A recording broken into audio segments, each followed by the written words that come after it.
Welcome to Botching Up, the podcast where we are debuting in Japan and hoping we don't botch up the stiff moves too much that we break someone's nose, end their career, and get booted back to America. Strong style! Strong style.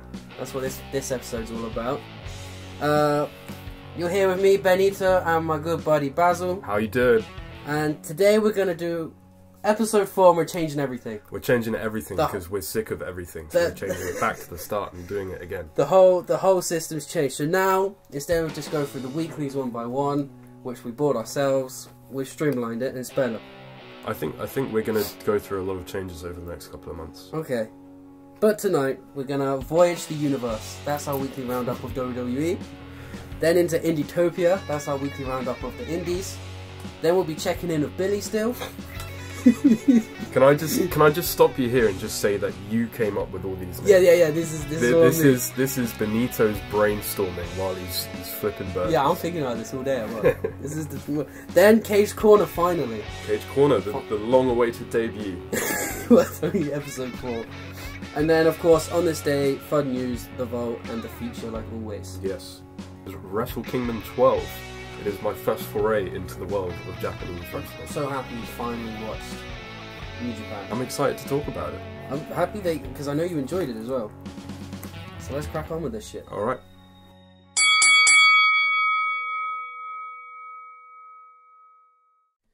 So instead of going right into the wrestling, I thought on the podcast we'll just take 5 minutes before we start with all this shit. You know, how are you?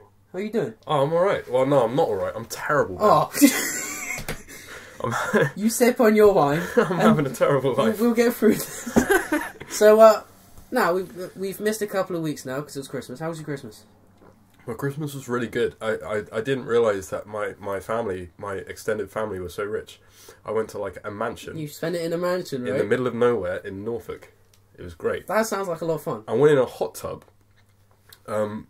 looking out at the stars of Norfolk outside. It was fantastic. I did that on Boxing Day. That was my Boxing Day, man. And then I came crashing down back to earth. And also, I'm writing a poem right now. Okay. About Brettingham House, right? So you'd think it's like really nice nature and really nice trees. Okay. It's not. Oh. No. Okay. Because there was this beautiful decadent pond, like a Victorian pond. Yeah. And I noticed a dead fish in it. And a couple of days later, it was so cold, the pond iced over. Oh. And I went over there to look again, and the dead fish is just beneath the ice, with its lips pressed to the top of the ice on the pond. Oh, like it's like gasping for its last breath of air. And I thought that was beautiful because it's gasping for its spirit to be free. Yeah. It's already dead. And you've written a poem about this fish? It starts and ends with the fish. Ah. But there's a lot of stuff in between. Okay. But that's my main metaphor. That's your influence. Because, I just thought it was such a lovely... Well, not lovely, it was a horrible symbolism of life. Struggling to break free from that ice so that you can just dissipate, you know? Yeah. Or be picked up and put in a bin bag. So that was my Christmas. How was your Christmas? Your Christmas was deep. So I finished work at 4 o'clock on Christmas Eve. Got home, got drunk, stayed drunk throughout Christmas, all the way until I went to sleep Boxing Day, and then the day after Boxing Day got up and went to work. It was a bit of a blur for me. I sent you a picture, I think 8 AM Christmas morning. Yeah, I showed my entire family. I already had 2 Guinnesses going. I loved it. You had your Guinness in your beer helmet. Yeah, I had a beer hat on and there were Guinnesses in it. It was fantastic. Anyway, I bought you a Christmas present. Oh. No, I know you're going to be angry at me. I don't really like when you buy me presents. Yeah, I know. Then. I know you don't like presents. You're going to be angry at me, but I think you're also going to be happy. Okay. But you're going to be angry. You're going to be pissed. Right. So I got you a Christmas present and I was waiting until it actually comes to physically give to you. Well, you ordered something offline. Yeah, but I Were you drunk when you did this? Semi. Okay. I was tipsy. But I reread the email and it says that it'll be shipped as soon as possible, but I realised that actually it might be quite a long time, so I'm not going to be able to give it to you for a while. So it's a birthday and Christmas present, right? Right? What have you bought? Okay, so I bought you tickets to the WWE show you wanted to go to. You crazy bastard. I bought you tickets. What, to the May 9th? To the show. But I didn't buy you Friday, I bought you Monday. What do you mean? I bought you tickets to the Monday show. Which show is what show? To Raw. You bought tickets to Raw? Yeah, because you're bitching all the time. You've never been to Raw. Yo, you need so we're going to Raw. You need to refund this shit. I'm not comfortable doing this on air right now. I knew you would be pissed. Why? That's a shit ton of money, Ben. No, it actually wasn't that expensive. How much was it? It wasn't that expensive. I'm paying you back. No, it's a present. No, I don't want you to pay. All in cost me 55 quid. We're like in the really shit seats. Can I come? It's your present, you're coming. Are you coming too? Yeah. Oh, that's good. You and me, we're going to do a road trip. Go watch Raw. Well, that's really lovely, but I'm not going to be your girlfriend. Dad, why did you do that? Why did you do these things? Because like 3 days ago, you were so pissed off. Yeah, but that you've never been to now Raw. I feel I've been awkward. To Raw. Don't feel awkward. We're going to go to the gym and get hench. I'm gonna buy you something. Also, I was thinking, if you're super into wrestling in May, we could still buy tickets to the Friday show. Go watch SmackDown on Friday, and then watch Raw on Monday. That's stupid. We won't do that. Well, thank you very much, but you made me feel embarrassed. No, don't be embarrassed. Well, we're gonna watch Raw now. I'm fucking psyched. Let's Even see? if it is in the shittest seats in the building. I knew you'd be pissed, but you'd be happy about it at the same time. Yeah. Yeah. I'm still pissed with you, though. Alright, well, let's get on with this podcast. Thanks, Ben. Botching it up! Okay. So let's start with Raw. Raw. Only because NXT is not worth talking about. What, it was a best-of show, wasn't it? It was a best-of show. And this annoyed me, first off. You were ranting about it before you started this. Oh, I'm sick of highlight shows. But anyway, the amount of bullshit content on the network, why can't they have a best of NXT as well as just a normal weekly episode? I don't see as much of a problem with it as you. Oh, I just annoyed me. The best of... Because I tuned in waiting to see Adam Cole. Yeah, but you're one of the few people that tuned in. Yeah, but because I'm now into NXT. I don't know why. Like that December-January rut, pubs closed down to renovate, and wrestling shows put on best-ofs. Yeah. Because nobody really wants to do anything. They're miserable.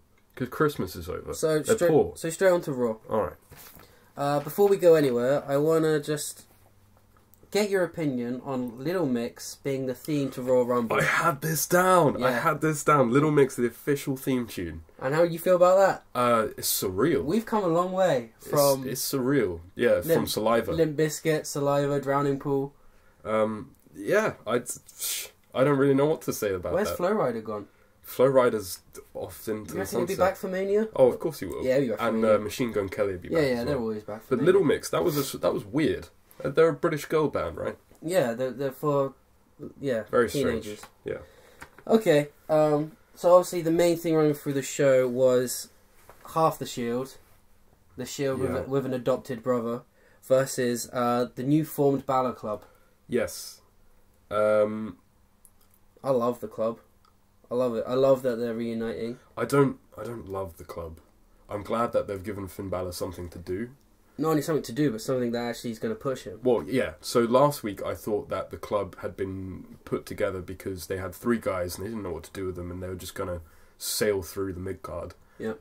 This main event win over the Shield, or half the Shield, this week is quite an amazing punch. You know, that it shows that they actually want the club to be getting towards that main event level. Yeah. Which is quite a shock. And with the focus on it, and we've seen quite a few 6-man tags recently, and another 3-man team, which we'll go on to later, came back from Raw this week. I'm wondering if we're going to see a 6-man tag championship down the road. Every other company in the world seems to have one. I don't think that you will, because there's just not enough guys. I couldn't imagine it either, but there seems to be a lot of 3-man teams at the moment. I think that's laziness. They're just putting them together. I mean, Kurt Angle came out at the start and did a Teddy Long. Hey, you guys don't like each other. Yeah, Tag team, he did. His music didn't even play. He was just like, let's just do it. I think they're just treading water with this. They're going through 3-man teams just because they can at the moment. Yeah. Okay. So what was your moment of the show? What was the best part of the show for you? My moment of the show. Oh my god, my moment of the show came out of nowhere. Back off the break, and Kane and Brock are brawling for no apparent reason. Braun just beats them up. He finds a why they have a grappling hook. Yeah. He finds a grappling hook and pulls staging over them. Obviously I love Braun, you know I do. So obviously I loved this moment. But my favourite moment was when it cut away to Paul Heyman's face. Oh, yeah. And it looked like someone had just murdered his little puppy in front of him. No, he looked like he was about to have a cardiac arrest out of shock. Yeah. Fantastic. That was my favourite moment. But you're underplaying this. He didn't just pull down some staging. He pulled down like 30-foot scaffolding onto these guys. Also, he got that grappling hook over first time. I gotta say, man, that was pretty impressive. Yeah. That was impressive. Like, first time, bam, yanked it down. I was watching this in my kitchen. And Okay. both my parents were around. It was the only point in which they both turned around and looked at me and like, what the fuck is going on here? What is this? Yeah. That was also my moment of the week. It's actually the most... Moment of the week? Moment of the show. Okay. It's actually the most exciting thing I've seen on Raw in quite a long time. What's the best thing of this show? That's something that's going to be put on packages over and over again. Yeah. And it was a lot better than that garbage truck stuff. And a lot better than the flipping over an ambulance. Yes. Because although it was pretty cool, it's a bit unrealistic. No, at least this one was a bit more. They've genuinely made me interested in this match now. So I was interested going in anyway. So I know what your best moment of Raw must be. that was my best moment of the Raw. That was your best. Yeah. Not The Miz returning. That was my second best moment of the Raw. Okay. But you know why? Because when he actually returned in the promo, that was weak. Yeah. I didn't like that. Yeah. I also don't like how Elias is being used as sort of a mascot that gets wheeled in and out. He's got nothing to do. I saw it as like you know when you go to a gig, he was like the opening act. Yeah. And then introduced The Miz. So, but what's the point of that? Because he didn't even stick around. He's got nothing to do. But he's not affiliated with The Miz. So, no, my second favourite part of Raw was right at the end. The post-match beatdown by The Miz on Reigns. And him taking Reigns down for the ooh-ah thing. I enjoyed that a lot. And that's what I was saying, like that there's another 3-man team now with this all going on. Yeah. My only other good moment of the week, really, that I could think of was Joe teasing a Cena feud. Joe is amazing. Did you see Joe teasing a Cena feud? Yeah, he got angry that she mentioned Cena will be in the Rumble. I really hope that this leads to a match between the two at Mania, because there's rumours that it's Cena Taker, and I really don't want to see that. Yeah, I've heard that. Taker's got a send-off. Joe Cena would be great, and if Joe went over as well. I think he would. So remember a couple of weeks ago we had a massive argument about Roman? Yeah. And I said I think Roman's not over yet because he doesn't have that arch nemesis that most faces have. Do you think Joe's becoming that? I think Joe could easily become that, because I think for the last 3 or 4 weeks consistently we have both said Joe's fucking hot on that mic right now. Yeah. And also 3 or 4 weeks ago, Joe always felt a little bit out of place on this roster. Like, he never really felt like he was a proper active... You didn't even see him every week. Yeah. Now he's coming in full force, and his mic skills are getting better by the week. He just goes crazy every time. It's great. And he's still aiming for... In that promo where he talked shit about Cena, he was still bringing it back to Roman. Like, He said, I'm taking years off your career, and... I hope they have a plan here, because I hope they turn it into a everybody's gunning for Roman thing. Well, it's kind of getting that way. Because if they've just got Roman on different tangents, they got him on Jordan, they got him on Miz, they got him on Joe. If they just keep doing that, but there's no sort of conclusion to it, it's going to get messy. Well, I saw it in a different way. I saw it at the end of the show. Well, really, what the Miz was saying is that with Brock kind of kidnapping the Universal Championship, our biggest championship right now is the Intercontinental Championship. It has been for quite a while. Which is actually quite nice. Yeah. And it seems like everybody's gunning for that belt instead of the Universal. I think it helps them in a way that Brock isn't available much, because it's the first time that I've felt that belt really lived up to expectation in quite a few years. Because Roman's got it, the Miz wants it, Joe just wants to destroy Roman. Jordan's trying to prove himself. And Roman opens and closes the show with that belt on him. Yeah, and he's always got the belt with him, which is because he didn't at first, did he? No. There was a couple of shows he didn't come out. So those are all my good moments. Okay, I know you've got one more good moment that I don't have. What? Oh, yeah, no, I know what. Yeah? Yeah. You want to talk about that? It's the stare off that turns into the laugh off. Yeah. You didn't like it? I thought it was great in a wrestle crap way. So Matt Hardy, no surprises, beats Kurt Hawkins well, it wasn't even that much of a squash, really. I love Matt Hardy's entrance, by the way. I put that. His music was really good. It fitted nicely. But it's like a bad good way. But his whole gimmick is a bad good. And then out of nowhere, you know, the lights go out and then back up, and then Wyatt's there. And nothing really happens. They stare off and then they laugh off. It was a joke. I don't know. Wyatt's turned into a joke. What Matt Hardy's turning Wyatt into a joke. Not that he wasn't a joke before, but now he's in on the joke, which is good. It's a step up. It's a step up. I see what you're saying. I'm still into it. We'll see where it goes. I'm still into it. Yep.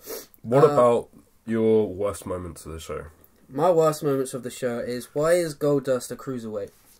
Because they need something desperately to freshen up the 205. So he's just... Last week he was in a tag match. This week he was managing. You know, he's actually on 205 as well. And he's on 205 as well. Yeah. He's got to be 3 times the size of them. Yeah, but it doesn't matter, does it? Because nobody cares. Alright.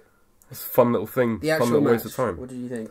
Oh, Enzo versus... We've waited, what, 2-3 weeks for this? Enzo versus Cedric. Yeah. You know I love Enzo. Yeah.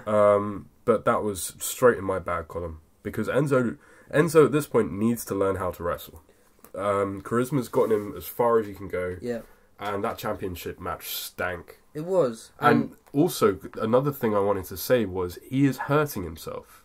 He is so clumsy in the ring that he is hurting himself. Yeah, well he busted open, didn't he? Yeah.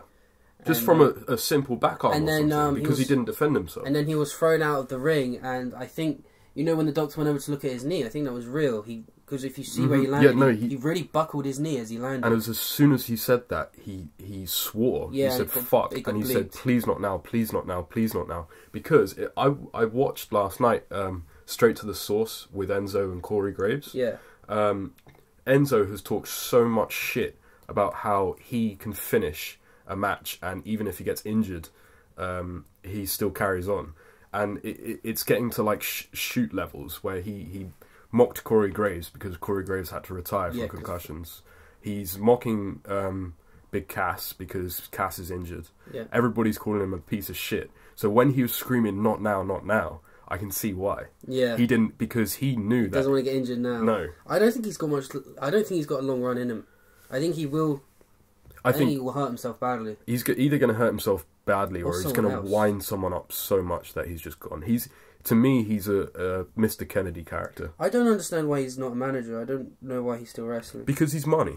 You've got to admit he's money. Yeah, but you put him on someone that was as good as that could be as big as Brock, and you put him as the mouthpiece. Okay. But I mean, if you just look at his Instagram, he's got 1.2 million followers. Yeah. There's only a few guys that have gotten that level. I'm not saying get rid of him, not at all.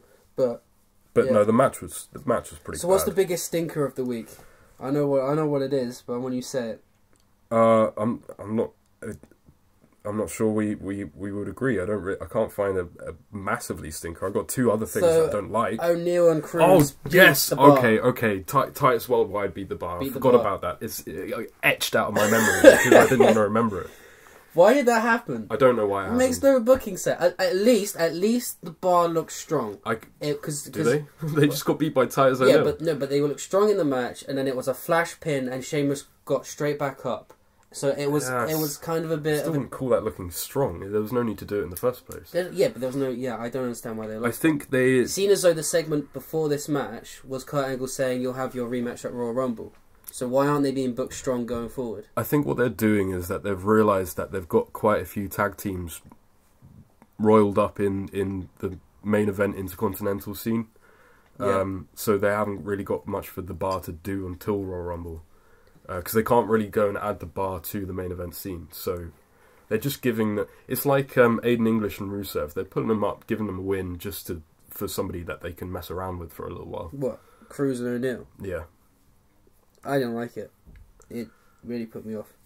So what else? You said you had something else? Jason Jordan speaking. Well, every week, yeah. But I like the fact that his heel turn was cemented in the main event. But just him on the mic is awful. And I got really quite angry. And this is a recurring thing. What do I always talk about? 50-50 booking. 50-50 booking, how things don't make sense. So last couple of weeks you've had Nia Jax going to the hospital to give Enzo some chicken noodles. This week she demolishes Asuka. Yeah. Wait, so that's fine. If you want Nia Asuka rivalry feud, that's fine. Why did the week before that did you put her in a Enzo love triangle? But she had another love segment, didn't she? When after Enzo's match, she went backstage. Yeah. And he was like crying. So is she bipolar? No, she's meant to just be this big softie that also beats up the greatest Japanese. How can you do that when you're destroying someone viciously? It makes no sense. It doesn't. Why don't they have Alicia Fox falling in love with Enzo? Because she's not doing. There anything. There you go. And then you keep looking. Also, I don't know whether you heard, but one of 205's live events has been cancelled. What, the tour? Yeah, so they've got 2 events left. So wow. Okay. Yeah. Anything else for you? Nothing else. It was just. Did you enjoy it? Not really. Are you looking forward to Rumble currently? Yes, I am actually. Yeah. I am. I'm looking forward to some stuff, but not. Obviously, the Rumble. The Rumble, the main event. I'm always in with Braun anyway. Braun and Brock. So. Well, is there anything going on with Roman on that show, apart from the Rumble? I'm sure he'll defend Intercontinental. Yeah. So no, it looks okay. I'm not looking forward to the Women's Royal Rumble. So SmackDown. I'm gonna go through it even quicker. We open with more. We open with a sit-down segment. AJ and Rene Dupree. Rene Dupree, back in the biz. You know, he's only like 32. He's got to come back. He could come back and have a match with AJ. He's like 33, 32. He's ready to go. So AJ's trying to stay out of all this Brian heel turn, but he's caught up in it still, and it sets up a match for the main event. It's going to be Orton, Shinsuke, AJ versus Owens and Sami Zayn. Fantastic. Lovely 6-man tag match. No, that's a 3-on-2 handicap, actually. Oh, okay. Sorry. Jesus. Anyway, so then Becky Lynch returns, and she wins against Ruby Riott. Bludgeon Brothers beat the Ascension. In your mind, Ascension are big guys, right? Yeah, but the big, physically big, yeah. Yeah. They look like dwarfs next to the Bludgeon Brothers. Oh, do they? These guys, you don't think how big they actually are, but they looked huge. That match lasted... So they're still squashing 1 minute? That match lasted 20 seconds. Okay. The US tourney. I'm bored of tournaments. There's too many tournaments This is the one thing that I wanted to discuss. I don't watch SmackDown because I've given up with SmackDown. Yeah. I just found it interesting how within, 2 weeks, Jinder's in US title hunts. Yeah. Is he fucking with AJ anymore, or has he just gone straight down? He's not fucking with AJ. He's in the US hunt now. So what was the turnover on that? It was just, bam, you lost against AJ. Kind of like, bam, you lost to AJ, and now there's a tournament happening, and you're in it. All right, well that's done then. So this week the tourney match was Mojo Rawley versus Zack Ryder. Again. Mojo won again, so now Ryder has jobbed to Mojo twice. Fair enough. I mean, Ryder's not doing anything. So yeah. What else interesting happened? Who do you think's going to win the tourney? It's Robert Roode. What about Jinder? I don't want it to be Jinder. Yeah, but realistically, why is Roode not winning everything? He's literally the most exciting man on SmackDown and the most over. I don't know. Nobody gets a reaction like. Is Ziggler still the champion? Yeah, but he put the belt down, didn't he? He walked away, and we haven't seen him since. He hasn't been back. So I'm guessing he'll be back. He'll be back for the final or whatever. I guess so, but we haven't seen him since. We had an interesting segment actually. This is good to talk about. Shelton Benjamin and Gable came out, and they were complaining that the last week they got robbed in their match because the ref overturned the ruling that they had won, and the ref overturned it, and so they didn't win. Right? They came out, and then they started talking shit about refs and the fans. I didn't know they were heels. No, neither did I. Yeah, apparently they're heels. I think that's happened in the last 2 weeks. Well, I don't know if that... Yeah, that's literally just happened. So Brian comes out and tries to fix it and sets up a 2 out of 3 falls for the Royal Rumble. They still can't talk, and Benjamin's got this whole kind of like rapping shit going on because he's black. What? Yeah. Not like proper rapping, but every time he says something, he says it almost in rhyme. Right. Yeah. So that's horrible. I hope the Usos never lose. I hope they never lose. Anything else? Fashion Police beat Rusev in English. Fantastic. And then the main event. The guys that beat the Usos 3 weeks ago. Yeah. Great. So, and then the main event, which was just bullshit. So, Sami Zayn and Owens won by DQ. And then Shane comes out, overturns it, makes it a no disqualification match, so it continues on. AJ chases Owens out of the building with a chair, so it's just Sami to get destroyed by Shinsuke and Orton. You know what? Eventually, Orton wins. However, there was one thing, and I don't know if this is going to cause shit backstage, right? What? So they set up the table, to go through the table, and then Orton throws Sammy up and then onto the table. But he hadn't cleared all the monitors, so Sammy lands, like, neck first on top of one of those little monitors. Oh, damn. Like, corner. It looked like it fucking hurt. Looked like it hurt. Maybe they're playing to that next week. But I guess Orton won't give a shit anyway. Maybe they're playing to it next week. Hopefully. They got to play into something. They got to make it interesting. Well, you have not made me want to watch SmackDown again. I'll leave that one to you. Yeah. Alright, 2 of 5. Tony Nese. Tony Nese faced Cedric Alexander. Oh, that was it? Yeah, pretty much. Jack Gallagher's doing a little thing with Hideo Itami. I like Jack Gallagher. I don't like him. Okay. He's boring now. So what's Hideo Itami doing? Yeah, that's cool. Yeah, what's he doing? He's doing a thing with Jack Gallagher and Brian Kendrick. That's the feud. That's it. He's gone straight into that. He's gone straight in. Itami has gone straight in to the mid card of the cruiserweight division. Why didn't he go straight into a match with Enzo and beat Enzo? I have no idea. And now be the boss. But he's and then join the club. You realise Hideo Itami is now below Enzo. I would have made him win. Join the club. The club wins the tag championships. They got everything. TJ Perkins and Gran Metalik are back as well. Did they have a match?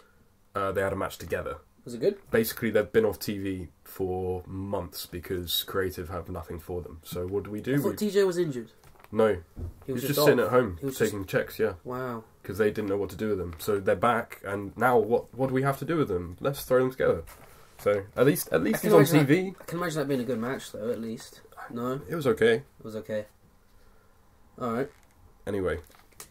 Okay, so next week is the start of this mixed match challenge Facebook live show. I'm not watching that. I know you're not. Do you want to know the teams? Because I'm sure you've not been following social media. No, I haven't. Would you like to know the teams? Throw them at me. So, Raw. We've got Alexa Bliss and Braun. Right. Well, I did see a meme about them two trying to have sex. Anyway. Banks and Balor. Jackson Cruz. Oscar and The Miz. I saw a weird promo with them in a car park. Yeah. I think they're my favourites. Well, yeah, because The Miz is there. And Oscar's never lost. And The Miz is awesome. So The Miz would have to lose every single match, which I can't see happening. Well, then they're going to win then. Yeah. Fox and Goldust, they're definitely the jobbers. Bailey and Elias. Okay. Now this team could weird. Now this team could also that's the Raw side, SmackDown side. I could also see this team winning the whole thing. Flair and Rude. Flair? Yeah, Charlotte Flair. Oh. Charlotte. I got confused Charlotte and there. Bobby Roode. Yeah, this is really weird because a lot of the teams sound like it would be stupid if you let either of them get beat. Yeah. So I don't really know what we're doing here. I'm thinking the main event is not the main event. The final match is going to be Charlotte and Rude versus Oscar and The Miz. What about Braun? I don't know. I don't know who Braun would lose to. I would assume that Braun would absolutely kill The Miz and then Oscar would beat Bliss. Yeah. Yeah. But then Bliss is champion, so her losing to anyone. So on paper, Bliss and Braun should win the whole thing. If this is in canon with the rest of the television show, it could easily be the stupidest thing they've ever done. So the rest of the team on SmackDown. You got Lana and Rusev. Well, yeah, that makes sense. Naomi and Jimmy Uso. That makes sense. Because they're married, yeah. Natalia and Nakamura. That's weird. Feel sorry for him. Becky and Sammy. Yeah. And Carmella with one of the members of the New Day. We don't know which one. Probably Big E. Right, okay. Well, that's a thing that's going to happen that I have zero interest in whatsoever. And you can sit and sit in the dark and watch How does it happen? Is it going to be a show, or is it just going to be one match put on Facebook at a time? Where will the matches take place? They pre-show of Raw or something? Yeah. And then put up on Facebook? But it's also... No. It's 20 minutes, so I assume it's one match. Or 2 matches. 2 matches, maybe. And it's live after SmackDown. So they're going to... SmackDown? Yeah, so the Raw guys are going to need to be at SmackDown. For God's sake. Yeah, that's the whole gimmick. Why didn't they do like a house show and pre-tape the whole thing? The whole gimmick is that it's going live after. Oh, well, yeah, because it's Facebook Live. Yeah. Well, yeah, it is what it is. I don't even know why you give time to this thing. You talk about it every week. No, I don't. It's just a thing. Mixed matches intrigue me because you're not allowed men and women's violence anymore.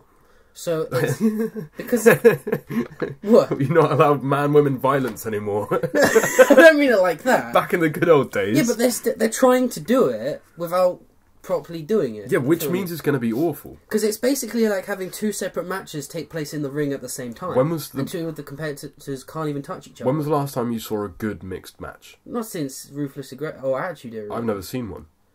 I think back when Lita used to take bumps. Cena Miz was serviceable. Yeah, but again, that's just two different matches happening at the same time. Yeah, but that's what it's going to be. Yeah, though. I know it's going to be stupid. There's not going to be any interaction between. I don't understand why they've done it like this. Just because they needed a Facebook Live show.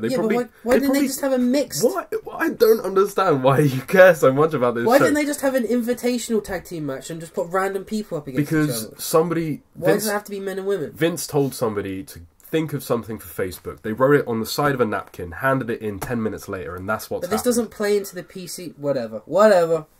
Moving on to Indietopia. I'm going to talk about some stuff I actually enjoy. I actually quite like that it's called Indietopia because it's like Utopia. You come from the universe that you hate and you go back into the Nirvana. Yeah. Right? Yeah. I'm glad you like my names.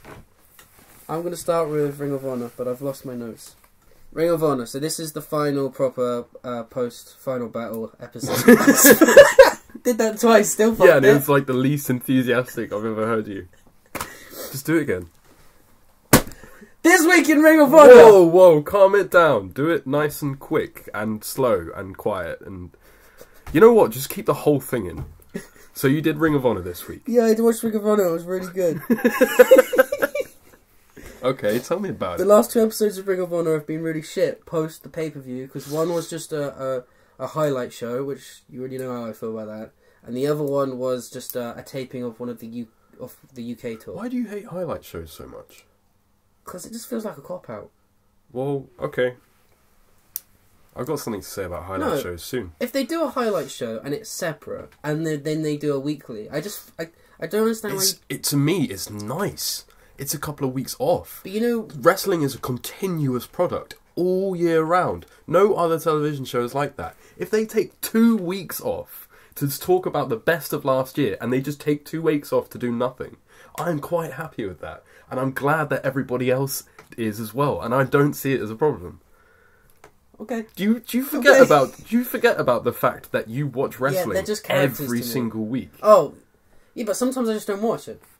Right, so the time that you are watching it, which is over the last 6 weeks, you've started watching regularly again. Yeah. You now say, no, you're not allowed compilations. What are you doing? I've been watching this for 6 weeks, damn it. What about the other people that have been watching it for the whole year? They're probably quite happy with it. When I was a kid and I was a full-timer, I watched the whole thing. I didn't complain. Why didn't you watch the whole of the best of 2017 and like it then? Well, I did it on the Ring of Honor episode, but I didn't. Oh, this was a best of? Not this one. Oh, last okay. One. This week was great. So this week we had Dalton Castle come out and celebrate his championship win. Mm-hmm. And guess who came and interrupted him? Jay Lethal. Oh, Jay Lethal. Which is going to set up the first title run. And it was brilliant. It was hilarious, but kind of serious at the same time. Because, you know, he's got his boys, so he was like playing it up. Like, and at one point he made the boys go on all fours so they could sit down and have a meeting about their championship match. And Jay Lethal felt really awkward about sitting on another guy. So he like wiped his back down and sat on it for a second and got up, and the crowd were laughing. It was actually quite funny. And then Jay Lethal ended it, because everyone thinks he's going to heel turn because of what happened with Mike Scroll. But he didn't. He ended it like, oh, I just want to congratulate you and say everyone's going to be gunning for you now, so watch your back. But also, I want to be the top name on your list. I want that first title shot. And they shook hands. I was like, yeah, okay, let's do it. So I want this to be like a really long program, because the promo was fantastic. That was the best thing the entire universe had done all week. Just this one promo. Okay. I loved it. Following that, we had a TV championship match. Silas Young defends for the first time against Simon Grimm, who you'll know as Simon Gotch. Simon Gotch? Yes. I never liked Simon Gotch. He was actually pretty good here. Obviously he's got a bit more freedom. I think the reason I don't like Simon Gotch is I watched a shoot interview with him. Okay. Or like 10 minutes of a shoot interview. He came across as the most arrogant, condescending, egotistical prick I've ever seen. I'm calling you out, Simon Grimm. Well, he lost. Silas Young retained the championship. He's probably going to be a mainstay. He's probably going to be around now, isn't he? You think he's going to be up and mid? I don't know. I don't think he'll be that much in Ring of Honor. I think he'll just be used. Okay. Unless he pulls a Cody and becomes amazing. Who knows? I don't think so. Cody's something special. And then Kenny King comes out after and he wants his championship back. He says it was unfair how he lost it. But what is cool, and this is just pure indie awesomeness, he comes out, it's probably scripted, but he says he's drunk. He says, I've done 12 beers, and now I don't care, I'm just going to fuck you up. So he dives into the ring and starts brawling under the ring. Like, he comes out with a beer in his hand. That's weird. But it's pretty cool. Because he comes out to give a message, I want my championship back, we're going to have a rematch, but also, I'm just going to beat you up now. Because he's an alcoholic. No, because if you remember the match, you didn't see it, did you, at Final Battle? I haven't seen Final Battle. So he lost because Silas Young grabbed a beer bottle and smashed it over his head to win. So now the gimmick is, and now he says, I'm drunk, I'm going to smash this bottle over your head right now. WrestleKingdom. Yeah, I liked it though, it was fun. Because it's not anything you would ever see, in the professional leagues, whatever. Then we got Eli Isom and Ryan Nova get squashed to the Briscoes. And then afterwards the Briscoes call out Moose Machine Guns. Okay. That was cool.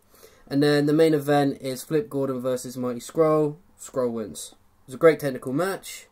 How long did it go?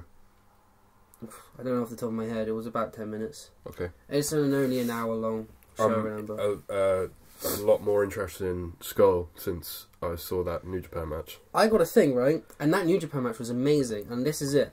I was watching this match and I love Scroll. I think Scroll's my guy now. Like, over anyone in WWE as well. But I like Scroll more when he's by himself than when he's with the Bullet Club. I think his personality comes out better. Okay. The Bullet Club is I haven't seen him with the Bullet Club. The Bullet Club's obviously taken him to new heights and has made him like almost a house name for wrestling fans. But I think his actual performances are better when he's not with them. Yeah, well, it looks like from the New Japan show and from what you're saying about Ring of Honor, he's slowly breaking away anyway. Yeah, he probably won't lose it for a long while because it gives great exposure and it makes money. But he might be thinking to himself, or the bookers might be thinking, he'll still be part of the team, but like he's getting to the point now where we can throw him out there by himself. Well, like Cody is doing, like he can do anything. So they get it. He might be getting to that stage in Ring of Honor. I think he's already doing that. He has a lot of singles matches in Ring of Honor. So no, the match was really good, and he really sells and puts over Flip Gordon as well. He almost like to an AJ level. He really sells people. And makes them look good. Even though he beat Flip Gordon looked great out of this match. Yeah. So worth watching then. Yeah, this week was actually the first Ring of Honor since Final Battle I've thoroughly enjoyed. You've been down on Ring of Honor for the last 3 shows. Yeah, but this one, I'm back in it. Alright. Super excited for next week. Well, I got Impact this week. What happened on Impact? I know what happened, but... And I think WrestleKingdom 12 was on the 4th of January 2018, right? Yeah. So was Impact. Oh, God. And which one did you watch live? Which one did everybody pay attention to? Impact's live still? No. They just put it out? They put it out on a Thursday. Yeah, okay. I'm still a bit confused that WrestleKingdom was on a Thursday. Because it always takes place on the 4th of January. Oh, no matter what day it falls on. Okay. In terms of... they had 4 championship matches this week. Wow, they were trying hard. Doing everything. Yeah. In terms of the championship matches, some much needed freshening up happened. Okay. And this is where I was saying about the compilations. Yeah. So Impact, you were complaining about a 1-week compilation. Impact is do it all the time. Right? Impact has been on a 2-week Best of 2017. It was a 2-parter over 2 weeks. And I was pissed that NXT did a 1-hour one. Yes. So they come back. And it feels like something's changing. It feels like, hey, we're a pretty shit company, but it's 2018 now. Let's do some stuff. Okay. So we had Trevor Lee, X-Division champion, against Taiji Ishimori, who's a pretty decent wrestler, but he's never been given anything good. I can't remember who he even faced at Bound for Glory. I think it might have been Matt Morgan. and you didn't pay any attention to it. But he's a good wrestler. Okay. He's just not given much good. He won. New X Division champion. Okay. That's how you start off your show. Yeah, alright. EC3 defended his Grand Championship title against Falaba and Matt Sydal. Side out. Falabar's great. He's like 500. He's like a 500-pound Yokozuna guy. Oh, okay. I enjoy him a lot, more than I probably should. They need to get him under contract because he just turns up occasionally. Alright. So they're continuing the feud between EC3 and Sydal. EC3 kind of steals it. Does the Grand Championship still have the stupid rules? Yes, they do. They do. No, it's 3 3-minute rounds and 3 5-minute rounds on special events. And if somebody doesn't win, it comes to a judge's decision. It goes on points, yeah. It's kind of refreshing, honestly. Yeah. But when they first did it, it was really gimmicked. Yeah. Well, no, it still is. It still is. But I would rather see that than have the Impact's equivalent of the Intercontinental Championship match. Yeah, because I see. Their roster's too small to have a secondary title unless it's, got something like that. So E3 retain, they carry on that feud. This was unacceptable. The third championship match that they advertised was the long-awaited match between Alberto Del Rio and Eli Drake. Okay. And this wasn't main event? No, but it was a complete cop-out and pure false advertising. So for 2-3 weeks, they've hyped this match up that is finally going to happen. And it was one of those clip tape matches from a different promotion. It was... what? Yeah. It was New Jersey Pro Wrestling or something. The match was clipped. You know when they get different promotions tapes to fill time? Yeah. That's what that match was. And they'd hyped it up. They didn't say anything about that as a clip tape from another promotion. They hyped it up as so they made it to look like and believe that it was one of their... It was going to be in the building. It was going to actually happen. It was going to be important. like a square ring or something. It was a house show. But was it in a square ring as well? Yeah, so it was a house show match. Really obvious it wasn't them. It was a house show match. So that was just... Stop doing that So shit, Eli man. retained then? Yeah, it was just clean pinfall. It was just... I don't think they even realised that it was going to be put on TV. Wow. They need to stop doing that. Main event was LAX and OVE for the tag championships. Good decision. New champs. LAX are champs. They're carrying on this feud. It feels fresh again. You needed these title changes. I saw the highlight before that of I can't remember his name. The guys in New Japan that you like throwing a fireball into the manager of LAX. Okay, yeah, that was used to hype the match. Yeah. No, these guys actually they deserve the main event. They actually feel like these two feel like the most energetic thing going on in TNA right now. They feel like they're actually working hard and want to be there. Yeah. If you know what I mean. But Impact desperately need to build a tag division around these guys. Yeah, because they're the only two tag teams. There's nothing there. There's no one else. That's it. There's nothing there. Can't really have a championship if you've only got 2 players. No. And the thing you want to talk about. Yeah. Halfway through the show. Okay, I thought this would be main event. No. James. But maybe it's good it wasn't main event, I guess. Yes, it was. Yeah. James Storm versus Dan Lambert. Career versus career, no holds barred match. Why? So, just tell me what happened. James Storm comes out. Yeah. The whole of American Top Team comes in. The group beats him down. Storm takes 3 beer bottles to the head. And Storm's career is over at 3 minutes and 37 seconds of beatdown. Storm gets a standing ovation, calls his wife, says, "I'm coming home, baby." That's it. On the one hand... I actually got like a tear in my eye. On the one hand, this is so fucking disrespectful. Yeah. Storm has been wrestling for TNA for 15 years.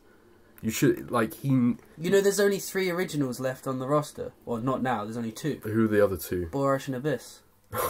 Borash, Abyss and Storm were the only ones. Borash and Abyss. And now Storm's gone. Yeah. I really hope, for his sake, that with this horrible sending off, he ends up in NXT and makes millions. I think he will. I hope he does. He doesn't want... He wants everyone to be surprised. He doesn't want to say what he's doing next, but he says he's doing something big. So it might well be that. It's got to be Japan or NXT. I think it'd probably be Japan. But maybe it won't be anything. Because another thing that he was talking about was that he wanted to spend more time with his family. But that was a year ago. He definitely should have had a big match to finish this off, right? Not like... It should have been him and EC3 in a career versus championship match or something. But then on the other hand, for Storm to accept this, I think Impact has clearly been just a paycheck for him for a very long time. Yeah. So it's just a thing. I don't understand why you'd waste Storm's retirement on American Top Team, but they are forcing that down everybody's throat, so it's going to carry on for a long time. I think like you were saying with Storm, and I think the same thing with AJ and Joe and all them, like this is not the company they worked for. So they don't care anymore. No, they don't. Like, it doesn't mean anything. Just still... I mean, it's not even the same initials on the door. No. It's still upsetting to see a vet like that who's worked his arse off for that company get treated with such disrespect. Lose to even not a non-wrestler as well. It wasn't even a match. Overall, it was kind of a decent show, but the fuckery still abounds. Because I knew he was leaving, so I knew in this match he was going to lose. So I was annoyed going in that he was about to lose to some fucking MMA coach. It wasn't a match. It was just it was a 6-man beatdown on Storm. Whatever. Well done. Right. A more positive note. Let's check in with Billy Corgan. All right. How's Billy? It was a fucking highlight show.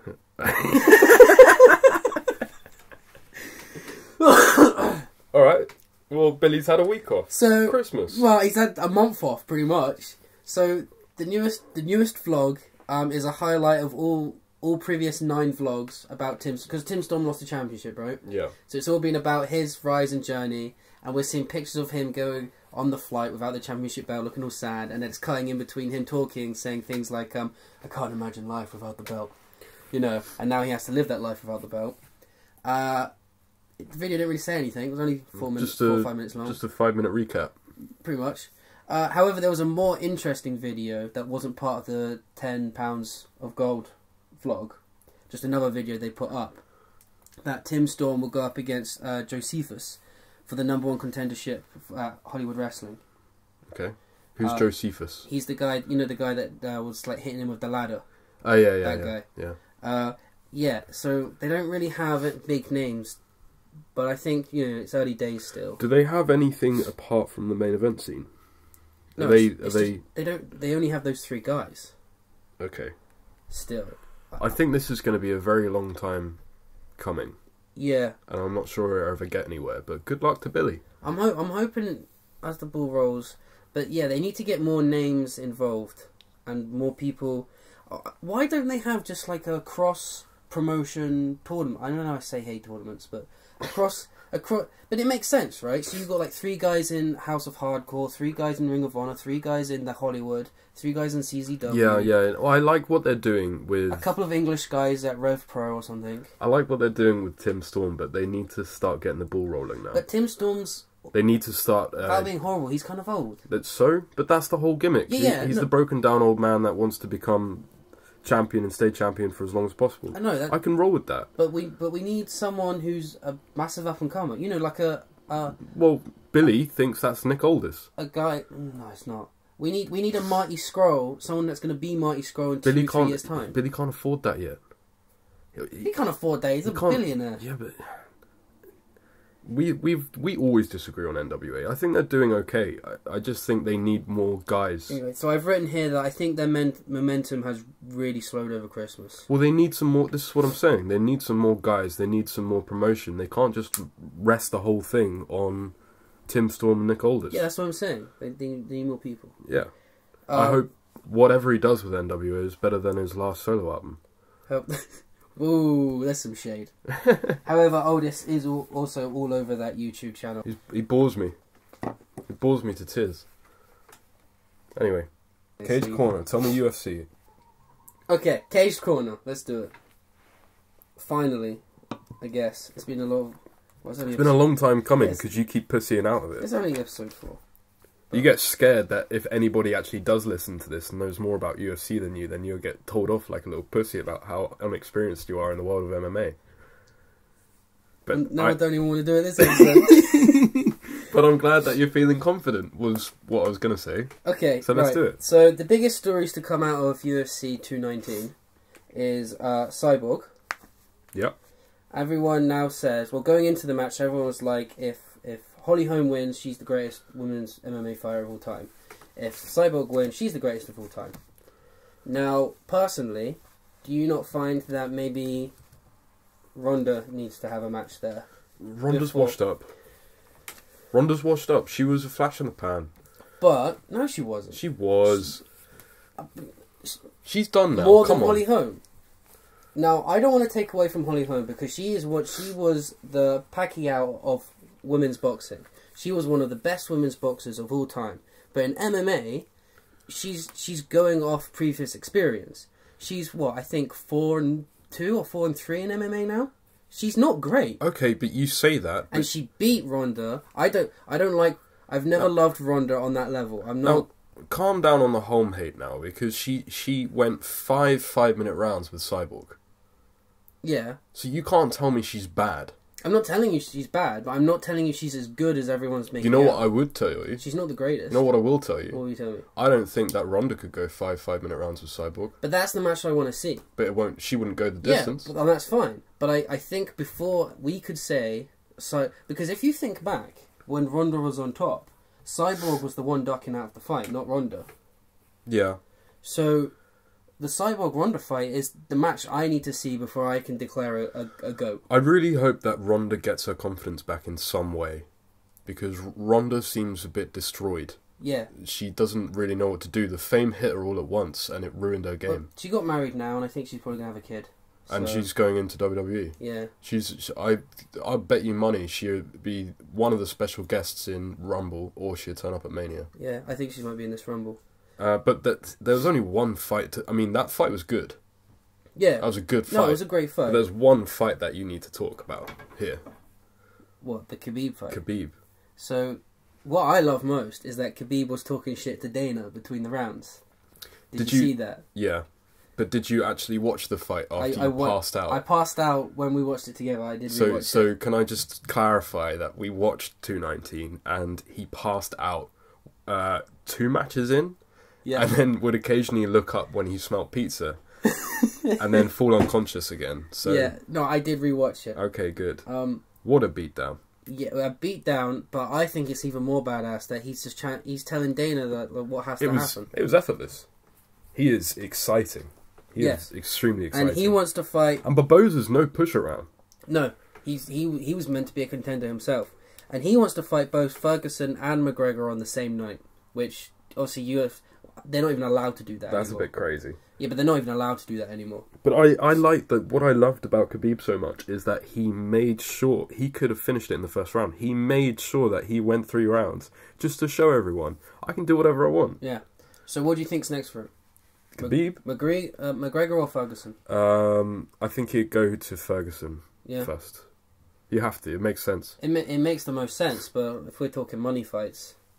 But no one knows when McGregor's going to fight again. Yeah, but you can bait that McGregor fight up. Plus, McGregor's kind of in hot water at the moment. Yeah. So you can do Ferguson to tread water, and then by the time McGregor's ready, the hype's already there. And that should be on the same card as Ronda Cyborg, just saying. I don't think you're going to see that. No, I never see that, but... Ronda, I think you probably won't ever see Ronda again. No, I know. I'm not even a huge Ronda fan. I'm just saying, that's the fight I wanted to see the most, I think. So next week, it's just a fight night next week. And on the next podcast, we'll talk 220. So next week, we got the main event, Jeremy Stephens versus Do Ho Choi. Any good? Either of them? He's a Korean guy. It's featherweight, maybe... Even if they win this, they're still not contender. Both of them are like 2 fights off being contender. I think I'll skip that. Choi has got a win over Club Swanson, though. Okay. But more interesting is the co-main, I find. It's Uriah Hall versus Victor Belfort. Okay. So the winner of this actually could put themselves in a contendership position. What, for the middleweight? Yeah. So there's only one pay-per-view to talk about right now. Yeah, but we're going to talk about it next week. Because it's still 3 weeks off. Okay. 3 weekends off. And no, just also to mention, Paige VanZant returns on this fight night. Oh, on the fight night. Yeah. So the fight night's not looking too bad. It's okay. It's a fight night. It's a run-of-the-mill fight night. Nothing exciting. Anything on Bellator? Bellator? Wacky world of Bellator. This week, what's happening? So I've had a look at the next 3 cards. So Bellator 192. Okay. is Douglas Lima versus Rory McDonald for the welterweight world title. Oh, I'll be checking that one out. Well, I think that's the most exciting welterweight fight outside of UFC right now, right? Yeah, yeah. But it's McDonald's second fight in Bellator. He lost the first one, right? No, he destroyed Paul Daly. Okay. But he hasn't fought since May 2017, I don't think. Okay. And Lima won the belt in November 2016, defended it once in June 2017, and he hasn't fought either. So neither of them have fought for quite a long time. I think this is a must-see. That's okay. It's still going to be a great fight. Your co-main, yeah, Chael Sonnen versus Rampage Jackson. Oh, it's the first round kickoff of the heavyweight Grand Prix. And can I just say... Get the worst match out of the way. I watched the Bellator countdown today. Okay. They released like a hype package. Yep. It was awful. No, it was... Don't be telling me this, because I'm really trying to get into Bellator. I'm sorry, but it was so bad. Rampage and Chael were laughing with each other. Yeah, well, that fight, I'm not even... They were laughing with each other. They were eating a ton of fast food, joking about, oh, lucky the match is still a month away. And then they're sitting on a sofa with each other, talking about how Rampage proposed to his wife on the toilet. And that was the hype package. Like, they didn't even mention each other. They didn't even talk about how they were going to fight. Did they not mention Rory? No. The focus is on... No. That was the episode 1 of the hype package. They'll probably talk about Rory later, but... Oh, okay. Rampage didn't mention Sonnen once. Sonnen didn't mention Rampage once. They're both eating burgers for 8 minutes. Like, fast food burgers. They don't look like they give a fuck about this fight. And Rampage, the only thing he said was that he's called out King Mo and Bader. Alright. So what a hype, man. Really looking forward to that one. I'm into Ryan Bader. I want Ryan Bader to win the whole thing. King Mo is starting to get a bit... I think he's still got it, but he's getting towards the end. Bader needs to win this. Bellator confuses me. Because I don't think they understand what a hype package is. Like, the idea of a hype package. But you know who runs it, right? Scott Coker. And he used to be Strikeforce. Yeah, but I don't know what's happened, because when you hype something up, you don't show me your two heavyweights laughing about with each other, eating burgers. I don't know what that was. I don't know. But the card looks... I'm going to watch the card. And that's this weekend, yeah? That's January the 20th. Okay. So quickly, January the 26th, Bellator 193. 6 days later. Okay. You have got nothing on the show. It's Lorenz Larkin versus Fernando Gonzalez, who are both welterweights. Larkin is 0-2 in Bellator. Needs a win. And the main event is catchweight, because Gonzalez has missed weight his last 2 fights.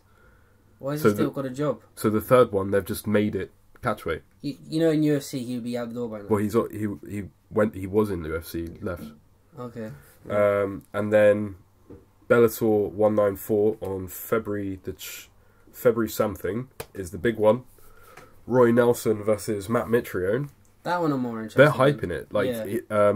So the Mitrione can go, and Roy Nelson is, for his size, is the fittest motherfucker I've ever seen. I think Bellator has realised that Jackson and Sonnen's not selling. Yeah, no one wants to see Sonnen fight anymore. They just put it on the co-main, whereas... and Jackson is a comedian. People like him to talk, but they don't want to see him fight. But Bellator 194, Roy Nelson's on the poster of the cover, and like they're actually name, yeah. They're already pumping this up. Yeah. So this is gonna...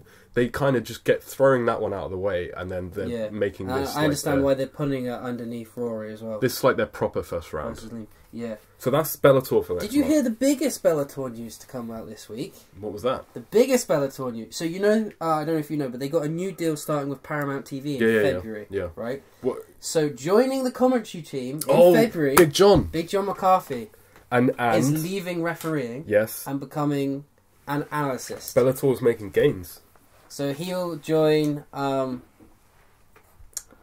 what's his name? Goldberg. No, Goldberg and... I can never remember his name. Okay. The dude, the other analyst. Yeah. On Bellator. He looks like Joe Rogan. No, he got fired. Since when? Fake Joe Rogan is going to UFC. Okay. Well, that's... So UFC are getting fake Joe Rogan from Bellator, and Bellator are getting a referee. They've got the... how have I forgotten his name? The greatest referee of MMA. How have I forgotten this guy's name? He commentated SmackDown. I like him. We both like him. Chow. No, it's not Chow. That's the other one. What's his name? I can never remember.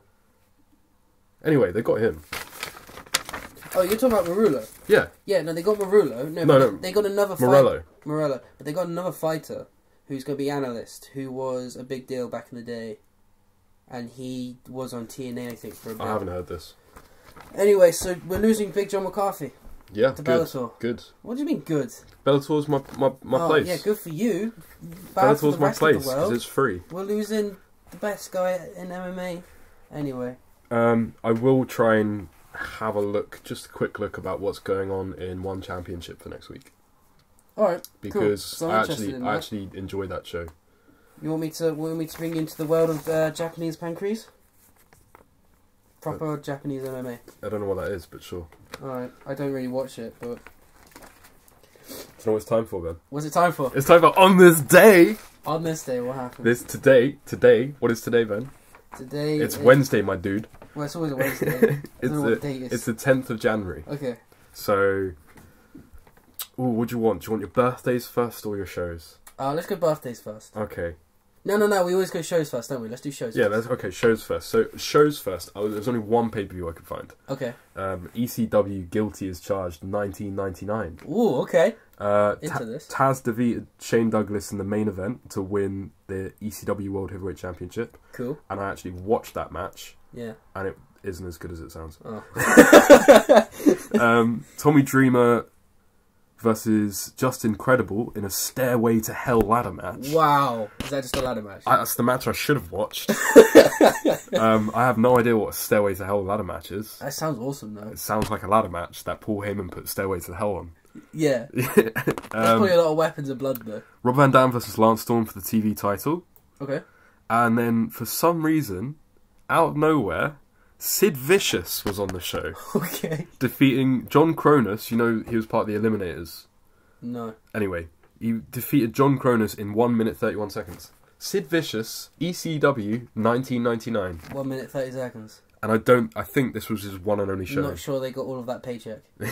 I don't think he came back. That was a one and done situation. Yeah. I think that's maybe Heyman trying to bait him. I just found it really surreal. Because Sid was back in WCW a year later. That's crazy. Yeah, it's very weird. This is one of their big pay-per-views, right? Guilty as Charged. 1999. Yeah. So this is when they had proper pay-per-view deal. That's pretty cool. So that was the only pay-per-view I found. But was it in Philly or was it when they were on the road? Oh, I think they were on the road. Oh, cool. So this is one of the good ones. So that's the only pay-per-view I found. So I found you a lovely January 10th Nitro. Alright. From 2000. Okay. This is when they were dead, yeah? So it's quite an interesting show. I've only given you the sort of highlights because there's a couple of other stuff that happened. Okay. Terry Funk is booking the show. Okay. They say that on TV. And Tony Schimmel says Terry Funk is doing it on the fly. He's booking matches on the fly. Because that's what Terry Funk wants to do today. So that's your opening to the show. There was a tag team match. Can't remember everyone who was in it. But basically, it was like a 3-minute garbage match. Yeah. And for some reason, Perry Saturn does a dive off a balcony. And then Rey Mysterio gets put in an ambulance. And the whole segment lasted about 3-4 minutes. What? All of that in 3 minutes? Yeah. This is mental. So that was the opening. And then you've got Oklahoma. Now, have you heard about this? No. Ed Ferreira. You know Ed Ferreira? He wrote with Vince Russo. Okay. So he decided, and everybody else decided, it was a good idea to have a gimmick in which the writer of the TV plays Jim Ross and mocks his cerebral palsy. Okay. And they called him Oklahoma. Alright. And Ed Ferreira's like pretending to like have half his face melting. Yeah. And it's incredibly disrespectful. And so this week, because it's not just a mockery of Jim Ross, apparently, this is a character that has feuds and stuff now. Okay. This is a real character now. So Oklahoma has a bizarre misogynist gimmick in which he talks about how women should stay in the kitchen and be pregnant with no shoes on their feet. Okay. Then, so that's a promo, and then he has a match with one of the Nitro girls. What? And it ends with him cracking a bottle of barbecue sauce over her head. And then running away with... Because he also beats up Medusa. And then he runs away with the women's championship. I can't imagine anyone enjoying that. So that happened. You'd have to be a die-hard WCW fan to or enjoy just a that. creep. Yeah. Or just not know what it was WWF messed up. is, And you were talking about genres. men-women violence. That was everywhere. Like he literally cracked a bottle of barbecue sauce over her back head. in those days, it was fine. But that was something. All over all of the products. It was fine. I've got two more things for you. Jeff Jarrett faced, per Terry Funk's wishes, faced George the Animal Steel in a bunkhouse match. Okay. Followed by Tito Santana in a dungeon match. And Jimmy Snuka in a cage match. In a segment that lasted nearly 45 minutes. What? That's what happened. So all these 60-year-old guys came out and Jeff Jarrett did matches with them. in the arena? Or was it In like the a arena. segment backstage? In the arena. No idea. And I looked up a week after, and it was never mentioned again. So Tony Shimmer wasn't lying when he was saying Terry Funk's just booking shit on the fly. So these three Terry Funk just phoned up his old dudes and was like, "Yeah, come." So these come three have a couple legends just matches. happened to be in arena, and then Terry Funk was like, "You're going out there with Jeff Jarrett, all of you, go Yeah. now." Yeah. No, it was one after the other. Yeah, but like, you Yeah. know. Yeah, and that was what, a 40-minute segment. Wow. Well, you had Perry Saturn kill himself Do you know- nearly in 3 minutes for no reason. Yeah. And Do you know then what was opposite on Raw? I didn't look that up. No. No. Okay. Bret Hart in the main event faced Kevin Nash, and this is noticeable purely because it was his last proper match. Bret Hart's. Yeah. Okay. After this match, apart from the stupid Vince thing at Vince, WrestleMania, yeah. this was his last match before concussions and injuries took him over. Wow. Was it a good one? It was this Nitro. It was okay. It was It's watchable. considered to be. No, it's not considered to be anywhere good. But it was like he dragged Nash to a good match. But like a watchable match. You know what I mean? So that was Do you off the Nitro. top of your head know his last pay-per-view match? Like his last decent match? So it would have been. I don't know when his last decent match was, but his last pay-per-view match would have been against Goldberg, and that's where he got his career-ending injury. Okay. I think that was at Starrcade, because Starrcade's usually their December pay-per-view. 99. Yeah. Birthdays. Okay, here we go. Did you enjoy Nitro from 2000? Nah. Did you enjoy? I won't watch that. Alright. I probably have watched that ECW show, but it's so long ago now. So I've got 3 birthdays for you. Okay. You prepped and ready? No. I should probably look them up. No, you shouldn't. As well. That defeats the fun. No, it does. Don't do it. No, I won't do that. Go on, hit me. So this person debuted in Allegiance with the Usos.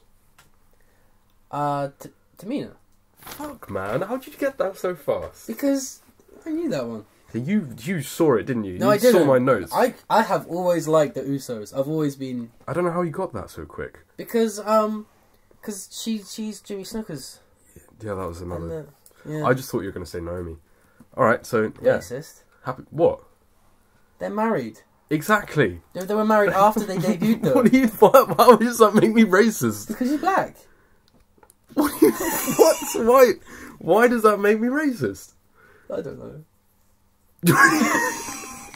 She's black. They're Samoan. Hey, I got it first time. You just the Rock. Take it away from me. Mixes you up, doesn't The he? Rock confuses me.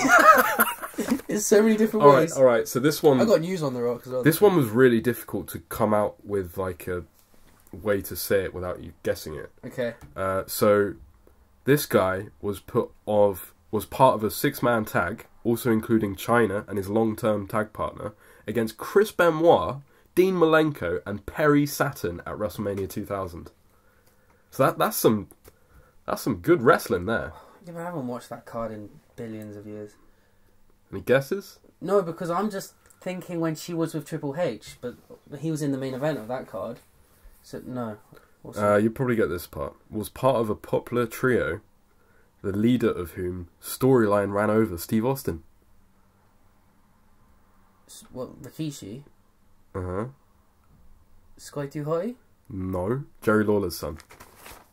Ah, what was it? I don't know his name. The other one. The other one! What's his name? Fuck, I can't You remember. can use either of his names. You can use his real name, or, well, his... Was it Funk Master? Something Master. Grandmaster Sexay. That's the one. Also known as Brian Christopher. So happy birthday, Brian Christopher. Did we say happy birthday to Mina? No, we didn't. Happy birthday to Mina. Happy birthday. Happy birthday, Grandmaster. Happy birthday. Sexay. Did you know Scotty Too Hot is a fireman now, full time? That's great. That's a great career to be in. I have no idea what... Oh, Brian Christopher does wrestling matches with Ric Flair's son. What, just in like local... Yeah, like the washed shows? up sons that That's never great. made anything of themselves. That's great. I love that.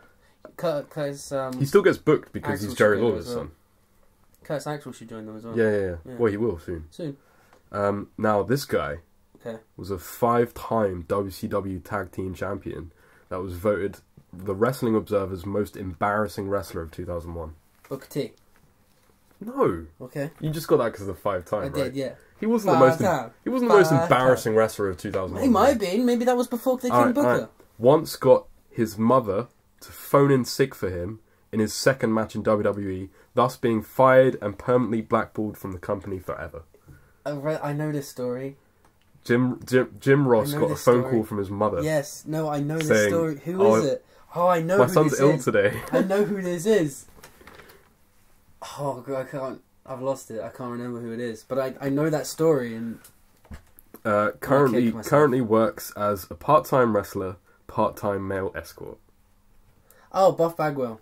Happy birthday, Buff Bagwell. Happy birthday, Buff Bagwell. Yeah, I've heard the Jim Ross story. That's hilarious. I love it. I didn't know he was the most embarrassing wrestler of 2001. So, that concludes my On This Day. Did you have fun? It was a good day. It's a good day. Good day Lots today. of birthdays. Yeah. You don't get many birthdays sometimes. There's loads. There's more to choose from. Was there? Yeah. But they were the bigger ones that I was... They're the only ones I knew. Oh. Right, you want some fun news? Give me some fun. So, it's a shorter list than usual. However, I think the fun is better. Less news, more fun. Less news, more fun. So, Jeff Jarrett and Jerry Lawler had a wrestling match. Wow. They had a wrestling match in the halftime of an NBA game. What? Oh no, that's sad, man. I don't know what the name. Jeff Jarrett's alcoholism got that bad. Yeah, I don't know what the name of the teams were, but it was Memphis versus Nashville. So it was big. Yeah. Was it a national teams? Yeah. So it was in the NBA. Why? So the actual match lasted 5 minutes after 15 minutes of trash talk. And it was in a ring 3 times smaller than a general indie wrestling ring. Oh, what is this? You know, one of those rings that they put in the back of a truck and they wave out of. It was like that. And it ends with Jeff Jarrett smashing Lawler with a guitar. But what? Paycheck, I guess. Yeah, but who? Oh, I know. I'm gonna put 2 wrestlers in a midget ring. Yeah. In between my NBA game. Yeah. Well, it's because it's Memphis versus Nashville, so it's like their home team. I find that sad. Jeff Jarrett needs to get help for his alcoholism. I think he's had help. No, he went to WWE's rehabilitation centre. Well, you obviously must be. I think he's getting help. This was a page. Anyway, well, my next story, I've already said that now Storm has gone Abyss and Borash are the only TNA originals left. I did not realise that. So, they weren't even the greatest. No. Did you ever like Borash? No. I kind of did at one point. Remember when we went to see that show? Yeah. The TNA show? Yeah. And Borash was an arsehole. Yeah, you remember that? Yeah. Arsehole. This was I read this. I don't know if it's true, but it's very strange. So I read, and the headline of the article was, the identity of Asuka's planned opponent is named. So you know when she got beaten up by Nia on Raw? Yeah. There was an actual opponent planned for that segment. Okay. A match was meant to happen. Yeah, right? Was it not only is it... Was it a wrestler on the roster? No. That's why it's even more strange. Because it wasn't like, oh, she's going to go Alicia Fox. Like, oh, no, we'll do a beatdown instead. They had a local talent come in. And the local talent was... I forgot to write the name down. That's quite interesting. And they were going to have a squash match. Well, that shows you that they thought about that about 5 minutes before it happened. Yeah. I thought this was crazy because they've planned a match and they've done a 360 and said, oh, we'll just...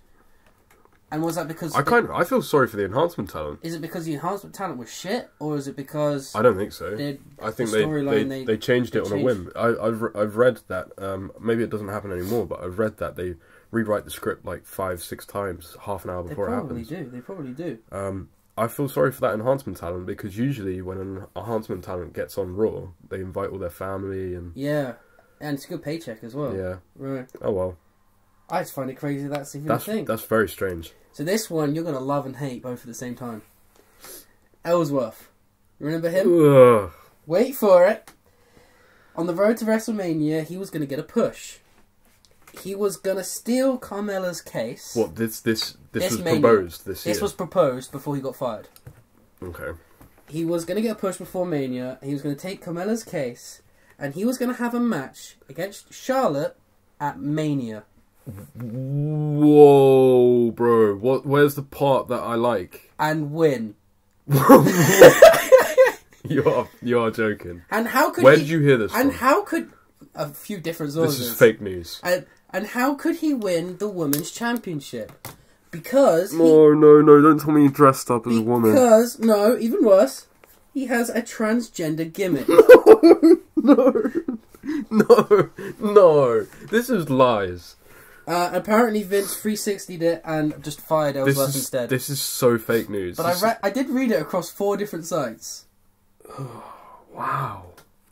Dude's lost his fucking mind. Could you imagine if that happened? Can you imagine me if that happened? If Flair lost it, can you imagine me if that happened? Do you remember how angry I used to get? You'd go I'll get livid. I'm glad he got fired. I'm not, but I'm glad that didn't happen. I've never been happier. So, oh my god, that's a dude's career. They used him bad. That is ridiculous, man. What do you mean they used him bad? He should have never been there for so long. Fucking boot him out. I find this one strange. Susan Cash Dollar. She's a lingerie football player. She's got a tryout at the Performance Center. Go back a couple. So she's a what? She's a lingerie football player. Football player. Like an NFL football. So where's the lingerie come from? No, they play American football in skimpy underwear. Since when was that a thing? I think it's been a thing for a while. Okay. But I thought they were over that stuff. Well, yeah, so did I. This is what I think. But I don't know whether she's a stripper or whether she's an athlete and there's that... No, because... No, I was thinking about it. This lingerie football thing. Is it because there's no women's football in America? So the only way they can play football is by getting into underwear. I'm sure they must have women's football. Yeah, I hope so. So is she an athlete or is she a stripper? She's a stripper. She's a stripper athlete. Just like wrestlers are sports entertainers. She's a stripper athlete. You like this one? It's not funny. Is this the one I've read? No. Oh. That's my main one. Oh. Sorry. Dave Meltzer thinks 100% Ray is about to sign on the dotted line for Impact. Rey Mysterio? Yep. Who thinks? Dave Meltzer. Rey Mysterio? Ray. TNA? Yeah. Oh.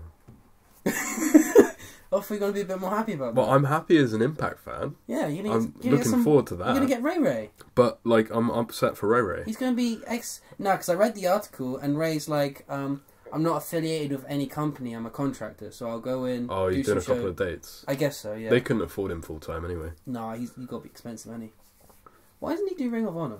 Is he above Ring of Honor? I don't think he's what they want for Ring of Honor.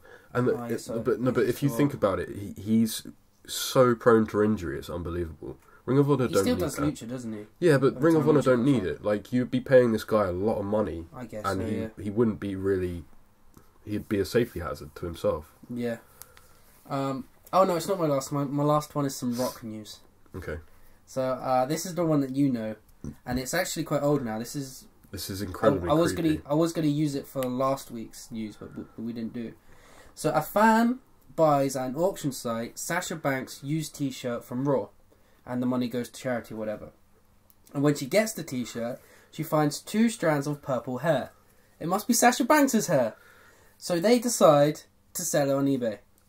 Yeah. Do you know how much money they got? How much? $38. $38 for 2 strands of a wig? Sasha Banks' hair, yeah. It's not a hair. Yeah, it's fake hair, isn't it? Yeah. There are some fucking weird people. We're sitting here doing a wrestling podcast, but there are some weird people out there. I wouldn't buy a wrestler's hair off eBay. I don't know. I don't know how low your life is going to get. Mick Foley's hair ends up on eBay. Oh, you need to buy Mick Foley's used sock or something.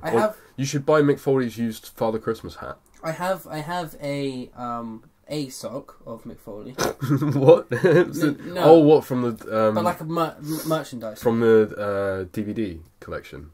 No. I got. Oh, you just bought one? I didn't buy one. Someone bought it for me. Okay. As a present, but it's signed by him and everything.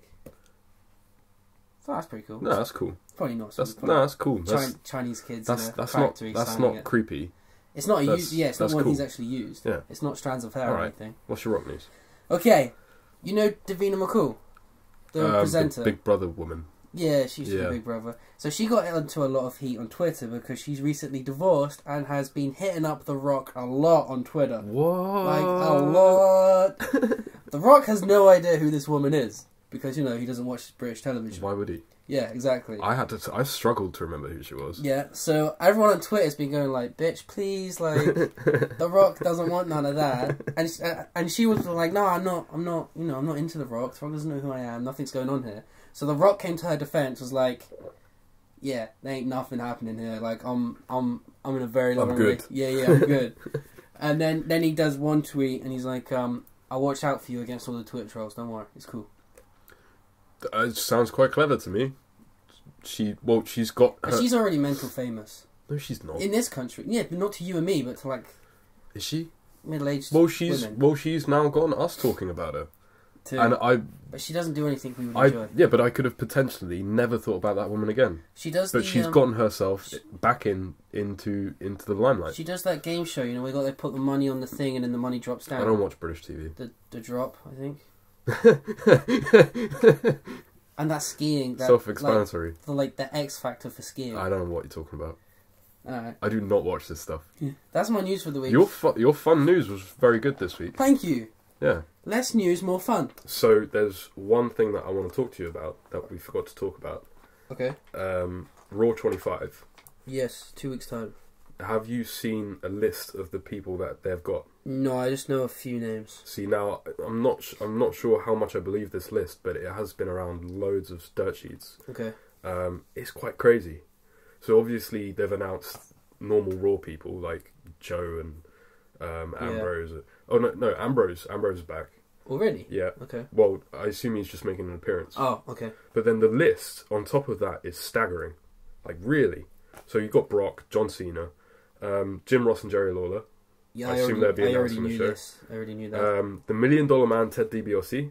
Alright. Teddy Long. Of course. Brother Love. Okay, it's a strange one. John Laurinaitis. Mm. Sergeant Slaughter. Okay, that's cool. The Boogeyman. The Godfather. Okay. Scott Hall. Alright. Kevin Nash. Makes sense. Ric Flair. Yep. X-Pac. Okay. New Age Outlaws. Sure. DX. Yeah. Shawn Michaels. Well, he's going to be in the DX. Whatever. Undertaker. Okay. The Dudley Boys. Oh, they think The Undertaker's coming back now and then he'll have a run to Mania. I don't want that. If it happens, it'll start from this show. I don't want that. Sorry, go on. Undertaker. Yep. Dudley Boys. Yep. The APA. But they Yeah. I was just trying to get through the list before you talked about it. I'm sorry. Who? What are you saying? Go on, you were so enthusiastic. Just go for it now. They already announced the Dudley Brothers on this episode of Raw. Yeah, I know, but... They said, oh, we're in New York, we're so close to Dudleyville. Yeah, I know, and they mentioned the APA as well. And then they mentioned the APA at the same time. And Steve Austin is also coming back. And Steve Austin. But all I was saying is, that's a ridiculous amount of names. It is. There's no Hulk Hogan on that list, though. Well, Hulk Hogan wouldn't turn up. Still a racist. No, all I'm saying is, that's a crazy list. That's a crazy list of names. That's like, a lot of people. I mean, you got the Boogeyman and Brother Love. They thought of like fucking Teddy Long. It's just very strange. It's a strange It's a strange assemble of people. From Teddy Long and John Laurinaitis, I assume they're going to have like a little general manager thing with Kurt Angle. Yeah. But yeah, no, just so many names there. I wasn't expecting that many. No. That's all I wanted to say. Looking forward to. I'm looking forward to that show. I'm looking forward to see what they do with the Undertaker. I really don't want to see him come back. And I really hope Stone Cold does like a face off with Braun. No, that won't happen. But you know, like Stone Cold is unbelievably hot on Braun. I don't think that would happen. No, just like backstage, he hands him a beer or something. Because they're both Southern rednecks. Yeah, that's cool. No, that's the kind of thing I want. Not like they fight each other. I see two things. Enzo's either going to work with Flair. Okay, yeah. Or Enzo is going to get destroyed by Austin. Yeah, I can One of those two things. I can see either of that happening. Vault. It's the Vault time. Okay. So every week until Rumble, we'll be doing Rumble. And if we enjoy this, maybe we could just do like a pay-per-view near the month of the pay-per-view. Yeah, that makes sense. So this week is the Royal Rumble match from 2003, which took place on the 19th of January, 2003. And what Mania does it lead up to? WrestleMania 19. My favourite Mania of all time. Your favourite. My favourite Mania. I could list you the matches of that Mania off by heart. What, all of them? Probably, yeah. I can probably do WrestleMania 22, even though it wasn't a great show. Well, Mania's meant to be the worst show between 16 and 20.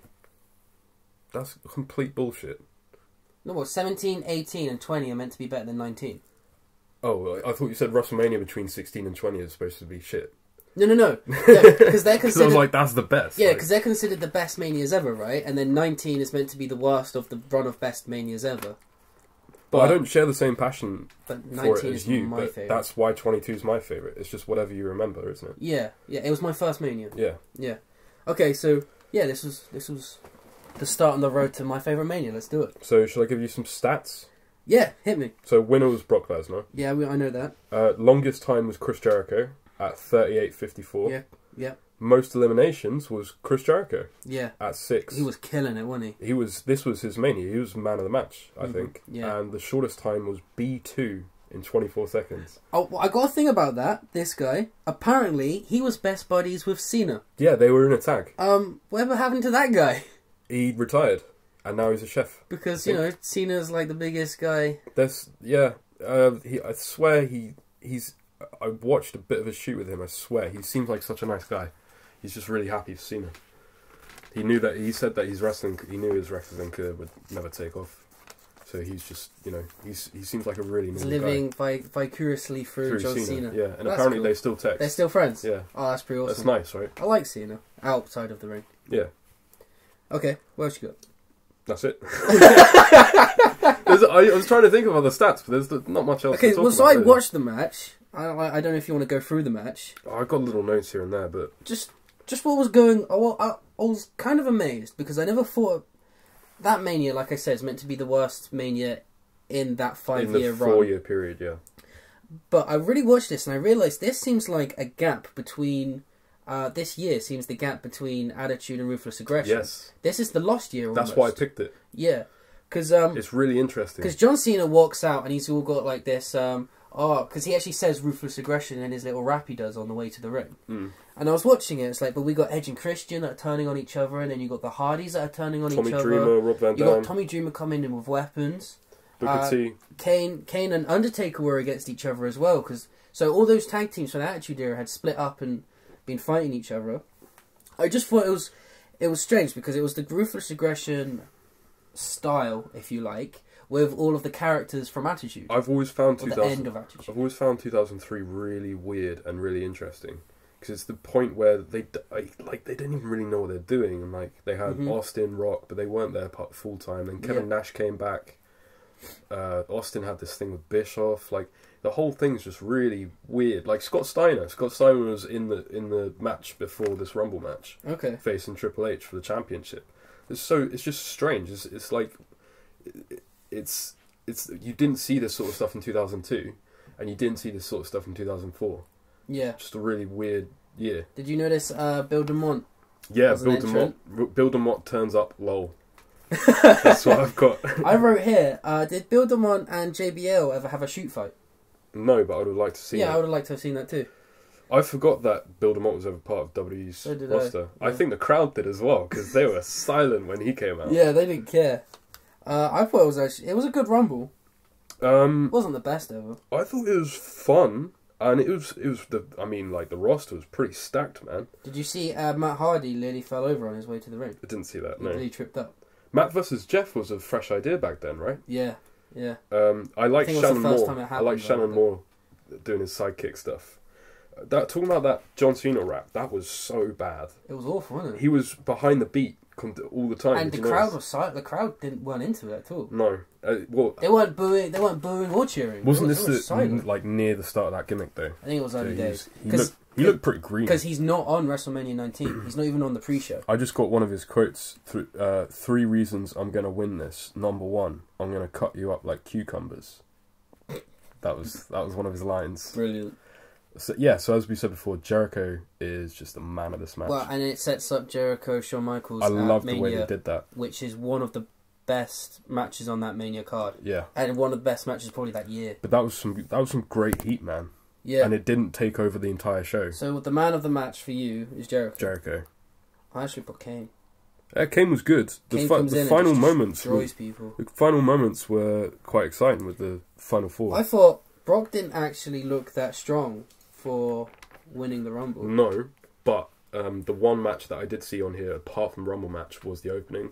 Yeah. So it was Brock versus Big Show, and he looked amazing on that. They both did. So it was a great big man match. Yeah. Well, I didn't watch the entire cast. What else happened before the Rumble? I didn't watch the entire card. I didn't watch the entire card. Benoit and Angle had a really good match. Okay. Because I remember seeing it from last time. I'm not sure what else happened. Oh, there was this weird thing. Lance Storm and William Regal were tag team champions against the Dudley Boys. But there was this thing that happened with Lance Storm, and it happened again with Undertaker. And, like, I wasn't sure, like, this must have been part of the show. But the left side of the Titatron screen was rain falling. Okay. And there was a camera positioned when Storm and Regal came out, and I thought the rain was a gimmick for them because they're like British and Canadian and it rains a lot. Yeah. But no, it seemed to be going on through the whole show. And the weirdest thing about this whole thing was the camera that was set up by that Titantron actually got rained on. Okay. I don't know what was going on there. Well, did you notice that the actual entranceway was like to the side a bit? Yeah. It wasn't straight on towards the ring. It was weird. It was a bit weird. They walked out and then they had to walk diagonally and around the fans. But I had no idea what they were doing this rain stuff. Staging. I didn't see that though. I got one last thing to say about the actual Rumble. Just that I found it funny that back then Paul Heyman was on Team Angle. Yeah, yeah. And Angle was against Brock Lesnar. He was on Team Angle and Team Big Show. And he hated Brock. Yeah. And obviously now I thought that was quite funny. Because I think Survivor Series the year before, Paul Heyman cost Brock the championship. Yeah. So I just remember all the SmackDown matches, or like the cage matches they were having. Tommy Dreamer turns up with his bins and sticks. Yeah, he has weapons. As usual. Love it. I like calling them bins and sticks. They're not weapons. They're bins and sticks. Bins and sticks. And yeah, then you had a concerto with 2 like bin lids. Yeah. Yeah. There wasn't much here really. There was way too many people in this for way too long. I kept waiting for Kane to turn up. At the end, it was really busy, wasn't it? Way busy, and there wasn't anything going on. No. It wasn't anything standout, but I had fun with it. I said to you before we started recording that I think if we'd watched it live, we would have been like, that was a good Rumble. That was a good Rumble. Would have enjoyed that. But I don't think it hasn't aged well. Hasn't aged well. I think watching it back 15 odd years later, just about. I think it's not the best. I think a lot of it, like the Jericho Michael stuff, was build up for Mania. Yeah, it definitely was because they used that in all the video packages. And I actually wish that they did that more now. Because they don't do it. Well, I'm hoping this year that there's going to be at least 2 matches set up for Mania. Yeah, but they don't actually use the Rumble much itself. No. Not anymore. Okay. So that was that. That's that. So, feature. The feature of this week is going to be the best pay-per-view of the year so far. potentially the best pay-per-view of the year. Well, yeah, but you didn't even watch it last year. Yeah. And it probably was the best pay-per-view of last year. Well, okay, well, you keep talking about last year, but it's 2018 now, isn't it? WrestleKingdom 12. 2018. 12. It's WrestleKingdom 12. You American fan. Right. I'm more into Japan than you. You don't say WrestleMania 2018, do you? I Or will it's WrestleMania 2018? I will this year. Okay, good. Fantastic. That's the way I'm going to do it. Go with that, bro. I will. So, Wrestle Kingdom. Before we get into it, this was your first Wrestle Kingdom. First Japanese product. First New Japan show. It's my first Japanese show, apart from FMW. And some of the hardcore stuff. FM and the hardcore stuff. But the only other pay-per-view I've seen is FMW Brainbuster 1998. Okay. Little fun fact for you. Well, this is a world of difference. Yeah. So we opened the show. I'm surprised it opened the show, but I'm glad it did. The Young Bucks beat Roppongi 3K to win the IWGP Junior Heavyweight Tag Team Championships. Yes. I mean, I'm going to be biased because I am 100% into Young Bucks. Young Bucks are good. I love them. I've known them for quite a while, and you won't guess where from. TNA. Yeah. When they were They Generation Me. They had like 3-4 years there. Yeah, and they were Generation Me, right? They were good. Yeah, they've always been good. So, what I found strange, though, is that how many matches do you ever see where they all sell the same body part? I loved it. They were all working the back. That was my favourite part. And they did all the spots on the stage, you know, throwing each other back. And they all loved the back. They all worked the back, and then they really focused on it. I love seeing focus on working a body part. And there was this spot where two guys are staring at each other, about to hit each other, and then they look at both their opponents on the floor and just start kicking the back. Yeah. I loved that. Yeah. There was a lot of that, like on the other team at the same time. They're working. They're both guys on the floor working the back at the same time, and so intelligent. Like they look at each other and think, yeah. And there was a bit as well, weren't they, when they had one member of each team, I can't remember who, but one member of each team on their knees, and they were doing like kicks to the back, and they were staring at each other like. That's exactly what I'm talking about. Yeah. They're trying to kick each other harder. It's genuinely very rare to see wrestling this intelligent. Like they're concentrating on the tiniest things. But that's the Japanese product as a whole. But the first 10 minutes were very slow, bit off. Again, this is Japanese product. I couldn't get used to this through the whole show. So the first 10 minutes were always really slow. So it's an adjustment you need to make. It's always going to be slow, and then it's going to really kick off towards the end. Oh, and Rocky Romero comes out with a steam-pumping flamethrower. I nearly turned off there. Yeah. I was like, nah, this is way too Japanese for me. I nearly left. You got to see through that bullshit, and then the actual matches are just amazing. And I just want to add that for a Japanese show, obviously this is like the Tokyo Dome. It's meant to be huge, but it's still a Japanese audience. But this match had a lot of heat for a Japanese audience. The whole show did. There was a couple of matches where it became a bit more traditional. But I thought Japanese fans just clapped. They do chant at some times. Main event, they were rioting. Oh, the main event, man, it was crazy. But other than the main event, this one, I felt like it was the loudest. I think maybe because it was the first match, probably everyone was excited. I think there's a lot of American fans in there nowadays as well. There was estimated about 1,800 American or Western fans. Yeah, so the Young Bucks become the 7-time IWGP Junior Heavyweight champions. What did you give it? 4 stars. I give it 4 stars as well. It was just blown away by the intelligence of some of that work. So, 4 stars. So then we get a mess of a match. It's the Gauntlet match. Yeah, the Gauntlet match for the Never Openweight 6-man championship. Yeah. So you didn't like this. Oh, I didn't enjoy it either. I didn't hate it. So let me just explain. I think this match is a bit like the Money in the Ladder match. It's just to get as many mid-cards as possible onto your bigger show. You need to get everybody on the show. So it's just exposure and getting people... And obviously everyone is a part of a faction. So every 6-man team that came out was just a different team, if you like, a different faction represented. I really liked Michael Elgin and War Machine in general. War Machine are awesome. I also... Hansen did that, like... he did... It was Moonsault, wasn't it? From the top, the big fat guy. Yeah. I also really liked how... I told you about this a while back, but I loved how Zack Sabre Jr. Choked out the giant War Machine guy. Yeah. Because it added, like, just a degree of legitimacy on the idea that the little guy can fuck up the big guy, which you don't really see in wrestling much. Zack Saber's good. Zack Saber's one of the top British guys. Oh, the Death Valley driver onto the side of the ring on Beretta was also sick. And the Bullet Club guys, the Samoan guys. Yeah, the Gorillas of Destiny. They look legit as fuck. Yeah. Hey, calling it. I don't care whether it's racist. I want to see those guys versus the Usos.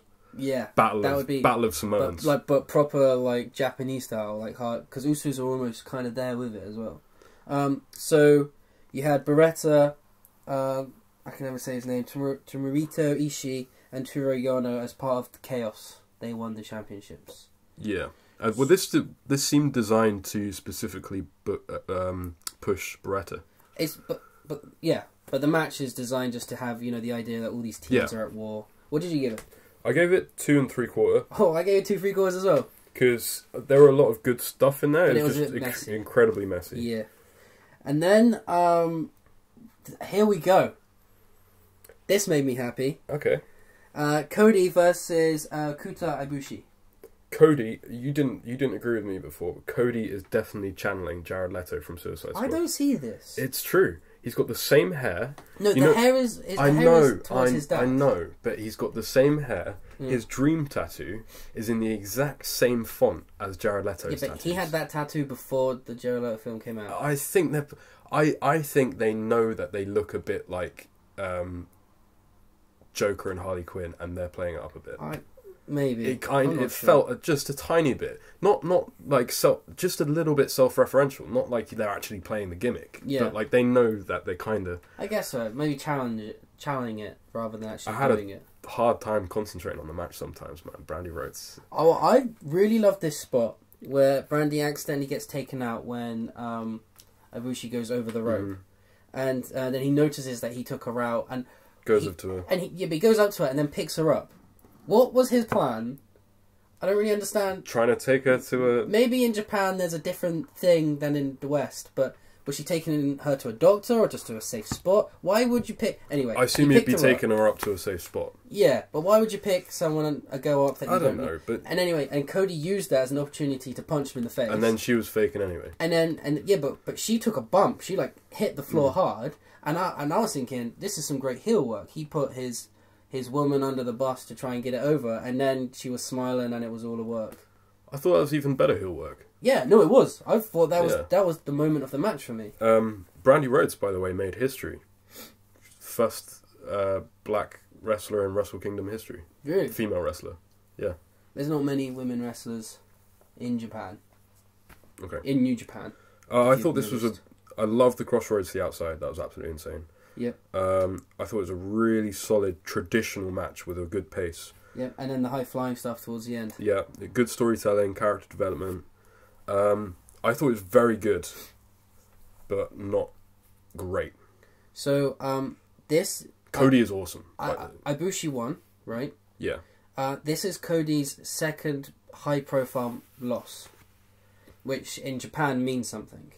Obviously in WWE we'd be like, okay, whatever. But in Japan, he's lost 2 big fights now. So to a Japanese audience, they're like, well, why is he still here? It's getting to that point. Which I'm going to bring up on the next night show, and tomorrow it sums up what's going on here. But just to understand the Japanese point of view, that Cody's lost 2 in a row, he looks very weak now. So, big matches you need to win or you look stupid. Yeah, whereas Ibushi is coming up the card, so Ibushi's one kind of he's beating someone that's meant to be above him. So you're telling me that everybody that lost tonight needs a win before they... Basically, yeah, because in Japan, if you're a jobber, you always lose, and it's expected for you to lose, which is why the house shows, usually the same people always win. Because it's always portrayed as a real sport, much more than in the West. So wins and losses actually mean more than what they do. That's one thing I noticed about it being portrayed as a real sport. I think it really added to it. It does. And WWE is trying to do this reality era, right? Yeah. They look like Family Guy in comparison to New Japan. New Japan are doing this idea of reality era very well. But also, they've never changed. It's always been like that for them. It's. What did you give that match? 3 3/4. I gave it 4.25. I thought you would. I loved it. I love Cody. I disagreed with most of the internet on this match. I really liked it. I didn't like it as much as anybody else. I loved it. I thought there were moments where it wasn't clicking really. But I love Cody. I think he's amazing. He is amazing. Okay, so next up we have the IWGP Heavyweight Tag Team Championships. Yeah. The winners of the World Tag League. They were the winners. Yeah. Sonata and Evil. Yeah. Sonata and Evil. Of the whole thing. Beat Killer Elite Squad. Yeah. That's why they had this championship match, because they won that tournament. Dude, that confuses the fuck out of me. Why? Because they got jobbed out for 15 minutes. Yeah, it was almost like a squash match. Killer Elite Squad dominated, and then out of nowhere, almost, they won. I didn't realise they won the tag league. Yeah. This went way too long. There was little in the way of back and forth. It's just very strange and still stunted. Yeah. There's logically and psychologically, there is no way that Sonata and Evil will come back from that Killer Elite Squad beatdown. It just didn't. But they won the match. But they didn't build. Yeah, but they didn't build up any heat for it to be realistic that they won the match. Yeah. If you know what I mean. No, I know what you're saying. I have to say, Davey Boy Smith Jr. looks an absolute beast. Killer Elite Squad looks really good at it. I'm thinking maybe that's why they've done that to the Japanese audience, so that Killer Elite Squad still look really good out of this match. But they did walk out. As an outside viewer, it made Sonata and Evil look like a fluke winners that were pretty shit. Yeah. And I didn't even realise they won the tag league, so... Yeah. Not much to say. What'd you give it? 2.25. I gave it 3. Okay. So then we got the Never Openweight Championship. Loved this match. Hiroki Goto beats the champion Minoru Suzuki. Hair versus hair. Suzuki loses his hair at the end. So can I just say, from the very top, the hanging guillotine choke from the top was brutal. Yeah. I loved it. It felt urgent. It felt like this was over. You know what I mean? And coming straight off of the Sonata Evil stuff, where Killer Elite Squad just beat him down. This is how you do it. Because Suzuki just beat Goto down over and over and over again. It looked like it was going to be over so soon. Yeah, but Goto kept getting up kept giving back enough of a fight to make you think, oh, he's still in this. Yeah. Coming straight after the Sonata match, it made the Sonata match look like a joke. Yeah. I loved this match. The sit-down pole driver halfway through the match was insane. Yeah. And that brought a doctor into the ring, which Suzuki beat up the doctor. Yeah. It was great. It made Goto, when he won at the end, it made Goto look hard as nails. Yeah. Because Suzuki had just killed him. This is I think, I don't know much really about either of these two in Japan, but I think this is almost a passing of the torch. It felt like a big deal. This is what it's meant to be. Like, Goto's I think Goto is like the Miz, if you like. He's the next. He's coming up, and he's going to be the next big guy. Yeah, I thought it was a great strongman match with awesome submissions. And the stuff on around the outside where Goto was getting beaten down was insane. I liked it. And did you like the fact that in Japan, in a hair versus hair match, you have to cut your own hair? Yeah. It's pretty cool. Because that's the ultimate in, losing respect. Yeah, you got to take your own hair off. I like that a lot. So I think the right guy won, and this was your favourite match of the card, right? No, it wasn't my favourite card. It's the one you talked about the most. I know, because I was just pleasantly surprised by it. Was this the point where you were like, oh shit, Japan's cool? Yeah, basically. Yeah. I gave this 4.25. Okay. I think if it had gone like another 5 minutes and there was a little bit more back and forth, I probably would have given it 4.5. But I gave it 3 3/4. Okay. Because well, that's quite interesting because that's the exact match ratings reversed for the Cody match. Yeah, I think it's because after the beatdown on the tag match before it, like it was almost like it had been done already. Although it was done better. Yeah. I think the whole beatdown on Goto went a bit too long. But no, I enjoyed it. It was a great match. Yeah. It was a great, stiff Japanese match. 3 3/4 is still a good match. That's a great match. That's, I think, my lowest score. Oh no, I got one a bit lower. Okay. It went the way I predicted and it went the way it should have gone, I think.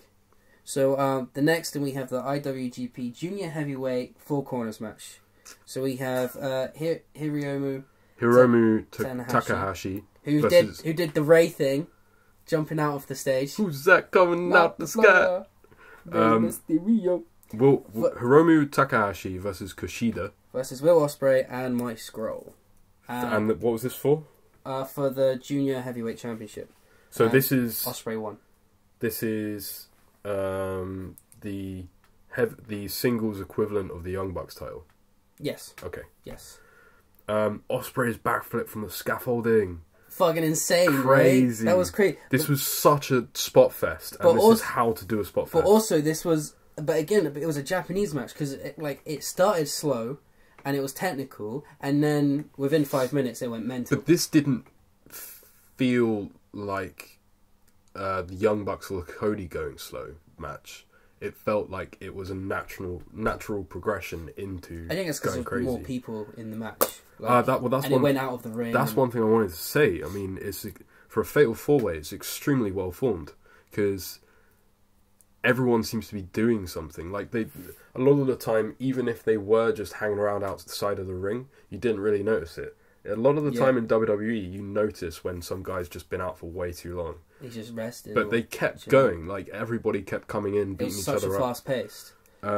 I thought this was insanely entertaining. It felt like a war. Yeah, I loved the bit when Takanashi's outside and then Mike Scroll gets the medical box and starts taping I love that. And then he tapes his own fingers. And then he tapes it because they stumped him at some How did Mike Scroll make that cracking sound? That's what I want to know. Yeah, he got his fingers and did like that. And there was like a massive crack. Yeah, I'm not sure.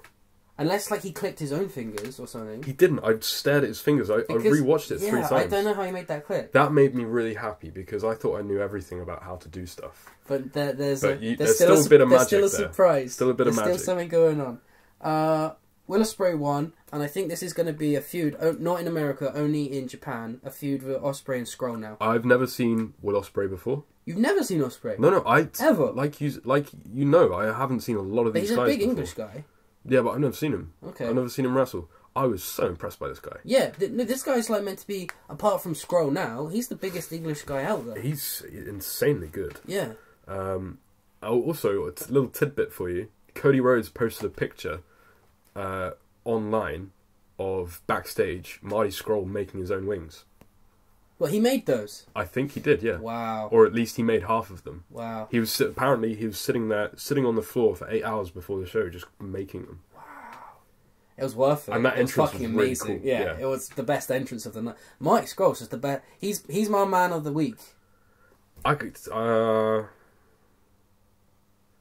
Nah, not quite. Not quite. Who's your man of the week? Kenny Omega. My Kenny Omega hype is gone though, you know. So see, I've just been introduced to you're new to the hype. So what'd you give this 4 match? 1/4. I gave it 4 1/4. This is such a strong card, right? Yeah. So what has to be this Japanese? Well, Mania? we go back to a slightly less. Yeah. Okay. So we're both on the same page. Hiroshi Tanahashi versus Jay White for the IWGP Intercontinental Championship. Yeah. The right result. Tanahashi retains. I said to you before, Tanahashi to me felt like he's in the John Cena role now. Yeah. So like John Cena plays fights the younger guys and just about wins But he's more loved than Cena. He is. Oh, Cena's pretty loved, man. I guess he is now. Tanahashi's a god of wrestling now to the Japanese fans. Well, I didn't see much of. But I think he's done. Objectively, this was a pretty good back and forth match, but it wasn't great. No. Although I loved Tanahashi's frog splashes in general, but I loved that he did one to Jay White stood up to his back and then got back up and did another, and that was the finish as well.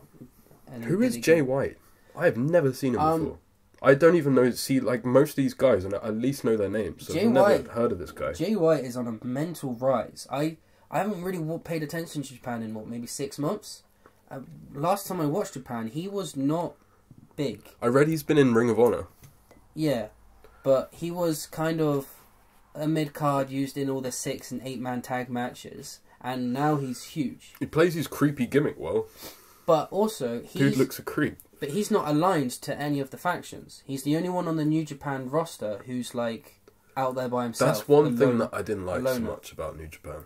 Well, all the teams. Too many factions. Way too many. Too many states. But that's just how it is. Everyone's aligned. But they do say a lot of American fans are going to start liking Jay White because he's the only known Ranger out there.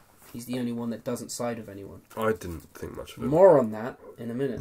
I really didn't think much of him. So the match went the right way. I felt that this match was just to give Tanahashi something to do because he has to be on the card, but it also gives Jay White big match exposure. This is what I was... He didn't need to win because the Japanese fans wouldn't expect him to win. So Jay White isn't actually hurt losing this match. It gives him experience and exposure. This is what I was saying. It felt like John Cena versus Bray Wyatt or John Cena versus Rusev. You know, like a young guy versus a guy you know is going to win, but like it gives him a bit of a push or a rub just working with a guy. A massive show. I would even say John Cena versus Jason Jordan. And Jason Jordan looks unbelievably strong coming out of it. I think that's the comparison. Yeah. What did you give it? 3/4. I gave it 3. There you go. We're pretty close. Yeah. Yeah, we're pretty, all the way through. Okay, so here we go. The IWGP United States Championship. Insane, Chris Jericho versus Kenny Omega. Insane. I actually had this going the other way. I thought Jericho was going to win, but Omega won. Omega, yeah, absolutely insane. The amount of punishment Jericho took at the age of 47 is beyond belief. I also found very strange that to the live crowd at least, Omega was the face. Why did you find that strange? Because Omega is billed as the fucking, like, he kills everyone. He beats up all the Japanese guys, and he's the one. He's a piece of shit, basically. He's leader of the Bullet Club, which is the biggest heels. I didn't realise he was part of the Bullet Club. He's the leader. I did not know this. He's the leader of the Bullet Club. Alright. He's the biggest piece of shit. And he runs through all the Japanese guys. That just shows you how much of a good heel and how much of a good spot that was and how good Jericho is. And Jericho's come in, and well, I'm amazed that like the Japanese crowd know Jericho so well. Because he came out with his jacket like this, the whole arena fucking lost I'm sure it. that I think you're being a bit ignorant if you don't think they watch some... Yeah, some. WWE. Yeah, well, Jericho's one of those guys, not to like popular culture, but to wrestling culture. Jericho's a guy everybody knows. Everybody's seen a bit of Jericho, I get that. I just didn't expect him to be this big. Jericho is an interesting case for me because he's never been put under like the greatest of all time category, along with like Rock or Austin or whatever. He says it all the time though. Yeah, but that's his gimmick. But he's never actually been put in that position. But he is. Yeah, but he's like low key. Yeah, You know what I mean? Like he's everybody like thinks Jericho when they think, hey, come on, in the periphery of the greatest of all time. But nobody ever really talks about him because he just doesn't belong on the heavyweight level, if you know what I mean. Yeah. So did you notice that he came out to himself? He came out to a Fozzy. Yeah, Fozzy. Yeah. I like that. I love that. I bet he's been wanting to do that for like 10 years. Yeah. He finally got the chance. I thought that was great. Actually, it was really cool. I don't have many notes for this. I just because I was just so intense. Put it down and just watched. So I got that right at the beginning. They get each other's face, and everyone starts pulling each other off, and the Young Bucks get sent backstage. Like this felt like a real grudge match, and I think that was good because the setup was quite short. There was only 2 times they had met before this. So I think this was a really good way to really put in like, they hate each other. This is some real... To me, like a Undertaker main event in the good old days. Yeah. You know what I mean? Yeah. This felt so special and it felt incredibly important. Yeah. It was an absolute war. I love all the stuff outside the ring. There was a Walls of Jericho outside the ring, and then he put the ref's son into a Walls of Jericho. I love that. And then he was like, "Look at your son, look at your son, bro." And then there was a bit, when he got the thing. What did he get in his eyes? He got something in his eyes. Oh, deodorant. It was deodorant. Yeah. And he was calling for a towel, and I love that the commentators were playing up. No one wants to give him a towel because he's just been beating everyone up. Yeah. Who wants to fucking help him? He beat up all the young boys, right? Yeah. And another thing I liked about this is that like. It was the perfect combination of everything because there were points where they're like, let's throw a little bit of humour here. Like fucking Omega puts his deodorant down his pants. Yeah. Everybody laughs. Yeah. And then we go back to serious. I love that. I think it's because other than maybe AJ, these two legit are the best in the world right now. I think so. I mean, Jericho amazes me. He's 47 years old. Could you imagine a triple threat? You put AJ in this as well. Oh, God. Ah. You're done. You're done. The chair. Did you see the chair shot from Jericho to Omega? Yes. And like the thing. I have it. I have it here. That fucking chair shot. I showed that to my mum. She said this is disgusting. And then, and then almost the same spot, but better than Ospreay, where he had the table laid over Jericho and then does the double foot stomp off the rafter. But it makes me so happy to say that the best spot of that entire match was the finish. How often can you say that? Because it doesn't happen. Yeah. Like, the best spot was the finish. Yeah. That was insane. It was amazing. I loved the whole thing. And then even before that, he hits a one-winged angel, and then Jericho gets the bottom rope, which is amazing because I've discussed this before to you. In Japan, finishers don't get kicked out very much because finishers are kept much stronger. And often in matches, smaller shows, not quite as show big as this, you won't even see a finisher, or you'll see a finisher set up but they'll reverse it. I loved in this though that they kept Omega's finisher strong by Jericho not being able to kick out of it. Instead he used the bottom rope, so it makes Jericho look cool, clever, and it keeps the finisher strong.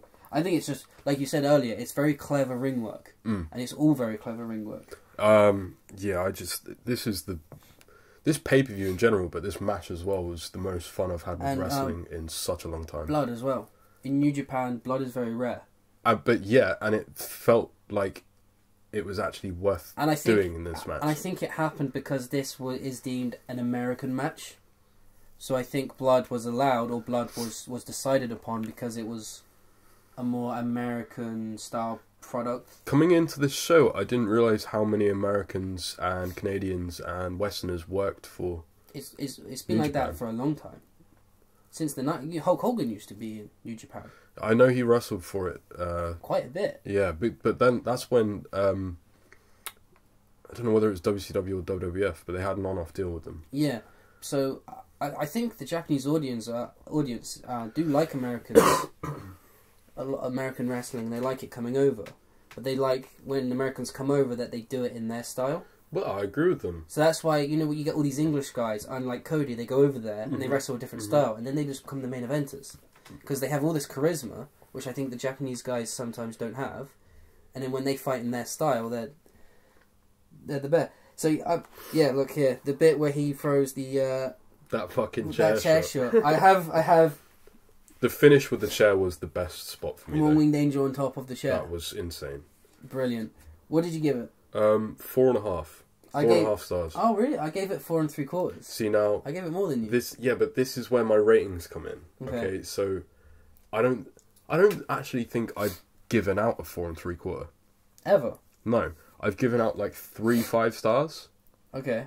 4.5 is apex. Alright. For me. Okay. Okay, you're not going to get a 4 3/4 out of me. Alright. You're going to get a 5-star out of me every 10 years. Okay. So 4.5 is my sign of approval. Alright. Your rating system's just a bit different from mine, I think. Yeah, very different. So I get... Yeah. I loved it just as much as you. Yeah. I really want to show you Okada versus Omega last year. I'll watch it. No, I'll watch it. I'll watch it. Yeah. That was the one that got the 5 stars. Everyone loved it. This was my match of the night, and this was my people of the night and people of the week. Probably pay-per-view of the year. Pay-per-view of the year. Just throwing it. So the main event. Yeah. We're going to have a very different point. So the IWGP Heavyweight Championship, Okada versus Naito. This match has been pumped to the Japanese fans for 6 months, for a long time. And Okada defends it. So can I make a point here? Yeah. I don't know either of these guys. Okay. Okay? I know that they're both good. Yeah. I know that the crowd was insanely into it. And the longer it went, the more fucking crazy it got.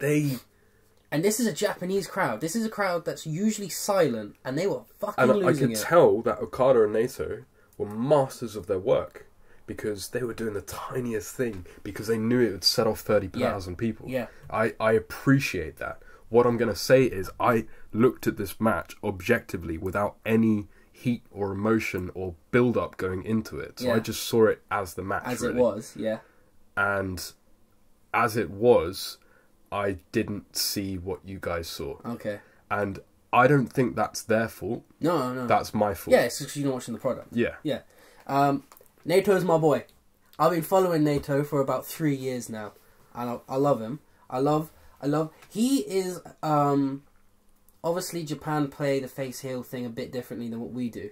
Okay, so but he's considered a heel. He's in a heel faction, a heel stable, but people fucking love him. He got cheered at the beginning, and you know there were girls screaming. Yeah. You know when you can hear the girls screaming, they're screaming Nato. They're not screaming Okada. Yeah. They were screaming Nato the whole way through. Because the match. Nato seems like the bad boy, and Okada's like the good guy, right? Yeah. Well, the gimmick is that Okado's money. That's why he comes out with all the gold. I wondered because he flipped to like a coin or something. Yeah, the idea is that to New Japan, like he's money for New Japan. He's made more money for New Japan than any other wrestler ever. That's his kind of gimmick.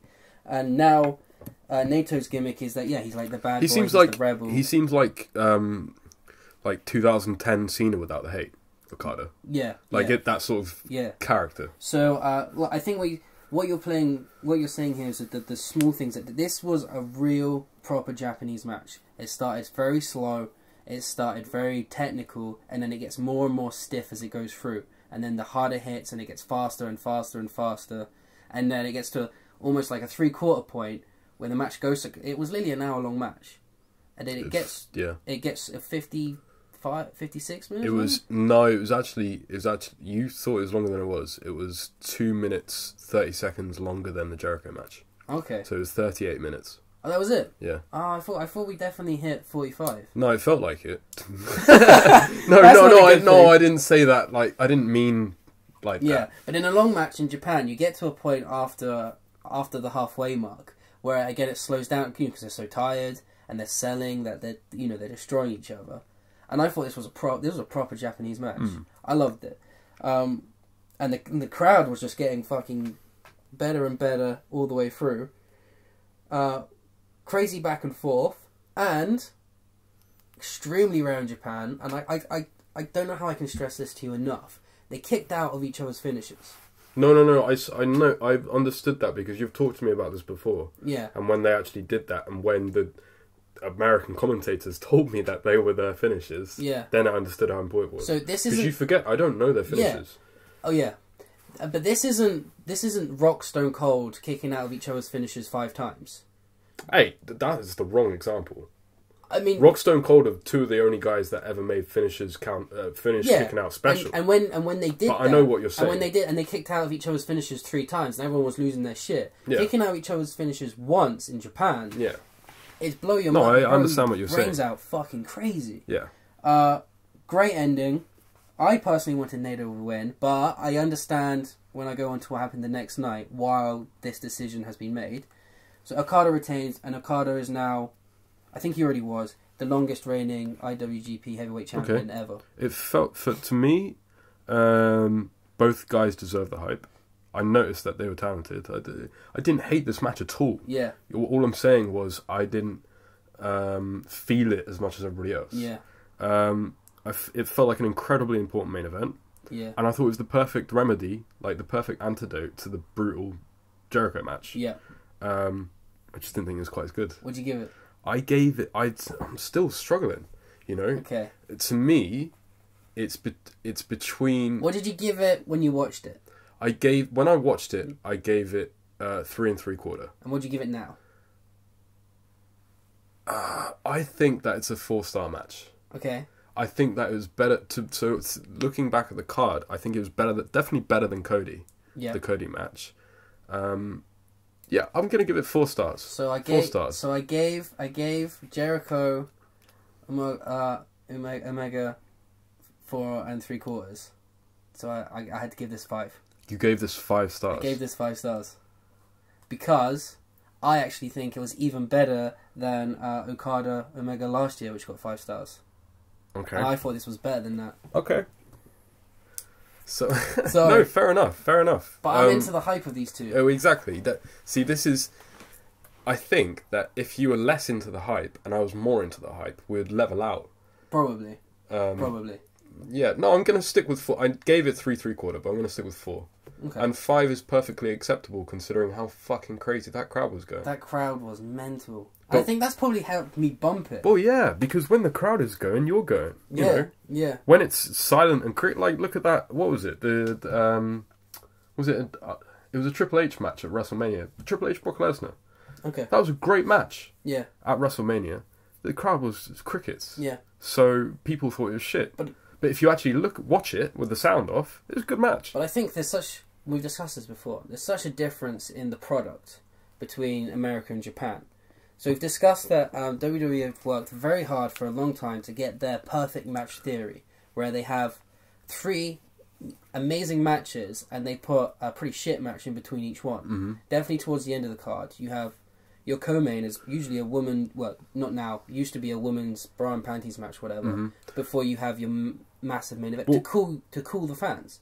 As I was telling you, as a Westerner, you pointed out that I was thinking as a Westerner. Yeah. You asked me what I would change. I said I'd put that Sonata match in between the 2 main events. Yeah. Just to cool it down. Yeah, but when you actually watch it, the Japanese fans don't need cooling down. No, they don't. They are on. They are in. They'll do 6 hours. Just go. That's it. And so you know the whole it's meant to be a real sport, and the right people are meant to lose to the right people. You don't beat someone a couple of levels above you. So they don't have a perfect theory. They have each match needs to be better than the last.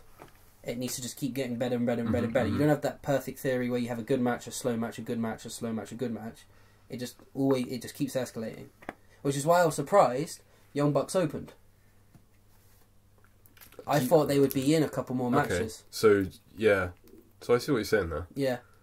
Because that's almost WWE mentality. Yeah, that they put on a really great match at the beginning. A really fast-paced match. Yeah, and then it slowed down a bit.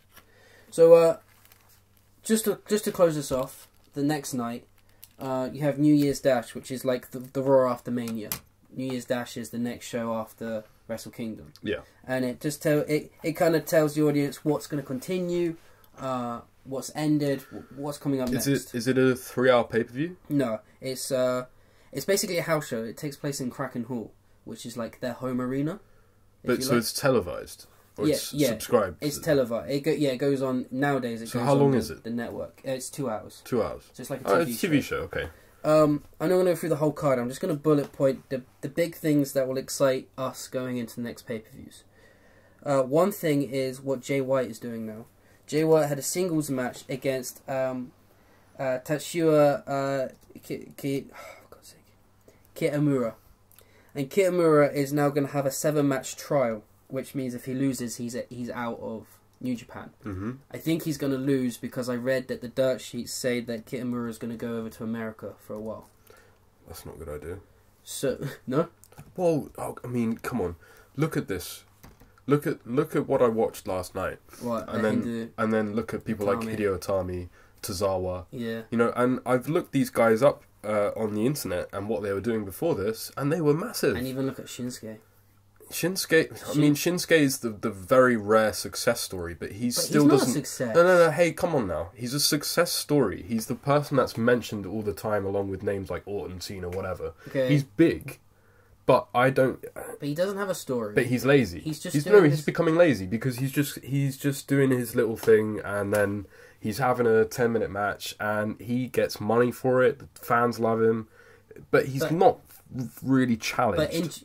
But in Japan, he was a god. In Japan, he was bigger than Okada. Well, that's what I'm saying. He was the man. He's made it now. He's not the top of the top. No. He's the best they've ever treated an Asian wrestler, let's face it. Probably, yeah. And he's in the main events all the time, but he's not being challenged at all.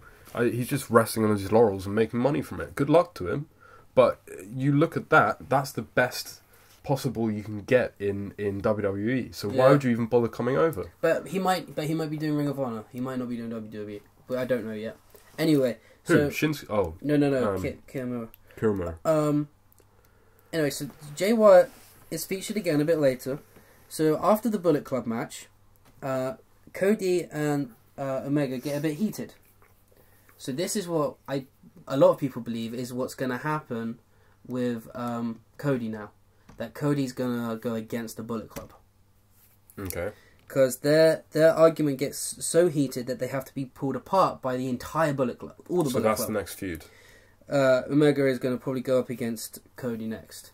Okay. And Cody's going to come out of the Bullet Club, which makes sense, I think. I think he's... Cody's bigger than it now. I think, he created the Bullet Club pretty much. In the latest, he made it big. The latest rendition of the Bullet Club he created. Well, Omega did, but you haven't seen Japan, so you don't get the Omega hype.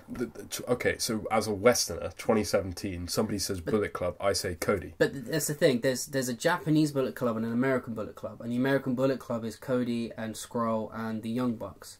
And the Japanese Bullet Club is, Bad Luck Fale and Omega.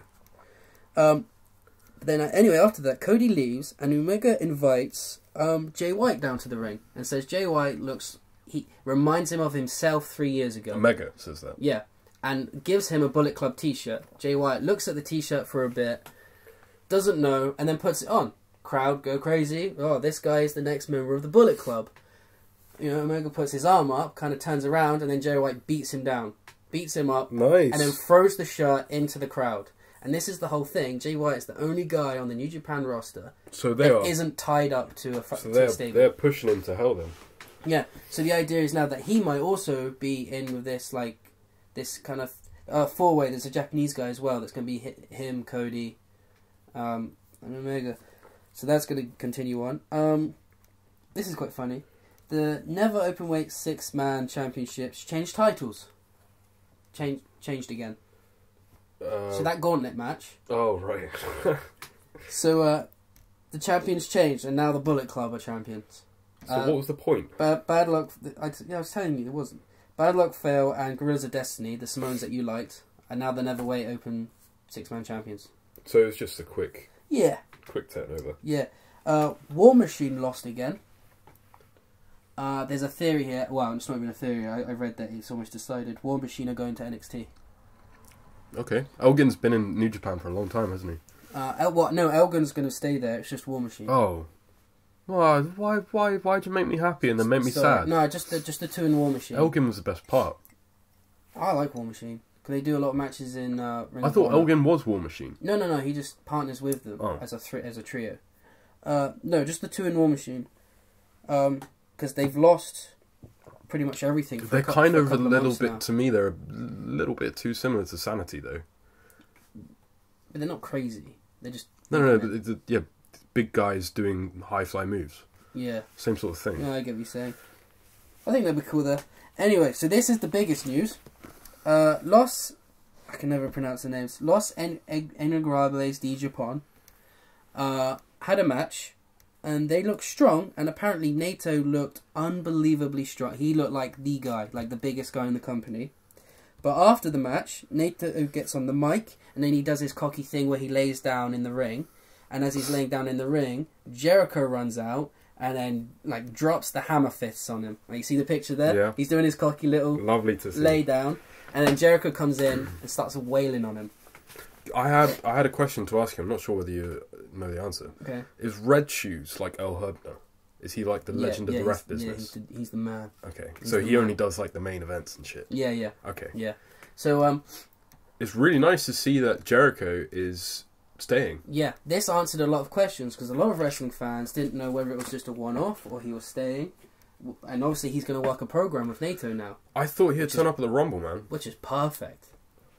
I genuinely thought he'd turn up at the Rumble. So a lot of people are saying that Jericho is 100% into this Japanese stuff. Like he's trying to get, he's helping what Omega's been trying to do, is trying to bring the American audience over to Japan. To be honest with you, I can see why he would be. That man is a better product. Well, it's not that. I mean, he's been with the same company since 1999. Yeah. He's 47. He hasn't got many years left in the business. Does he want to stay as a part-timer in WWE, or does he want to do something before he retires? I think... Because he hasn't got left long. He's not copycatting, but it probably influenced. I think he's trying to do a little bit what Cody has done. He's left where you're stuck and you have to do what you're told, and he's gone out and he wants to do his own thing. Mm. You know? And Cody has made an unbelievable name for himself outside of the machine on the indie circuit. Jericho doesn't need to do that, but like you said, he's towards the end of his career. Maybe he wants to go out and He wants to go out as himself. Yeah. Yeah. Rather than... I have to say, I'm still amazed. Jericho is, to me, the oldest wrestler that can still go. This is what I was talking about Undertaker main events. Yeah. He's the only person that's approached like being at where the Undertaker was a couple of years ago. So the Undertaker's 52 now. And Jericho has still got at least 5, maybe more than that years in him. See, so Undertaker's 52 now, and he broke down when he was about, 50? Jericho's 47. Maybe more than that.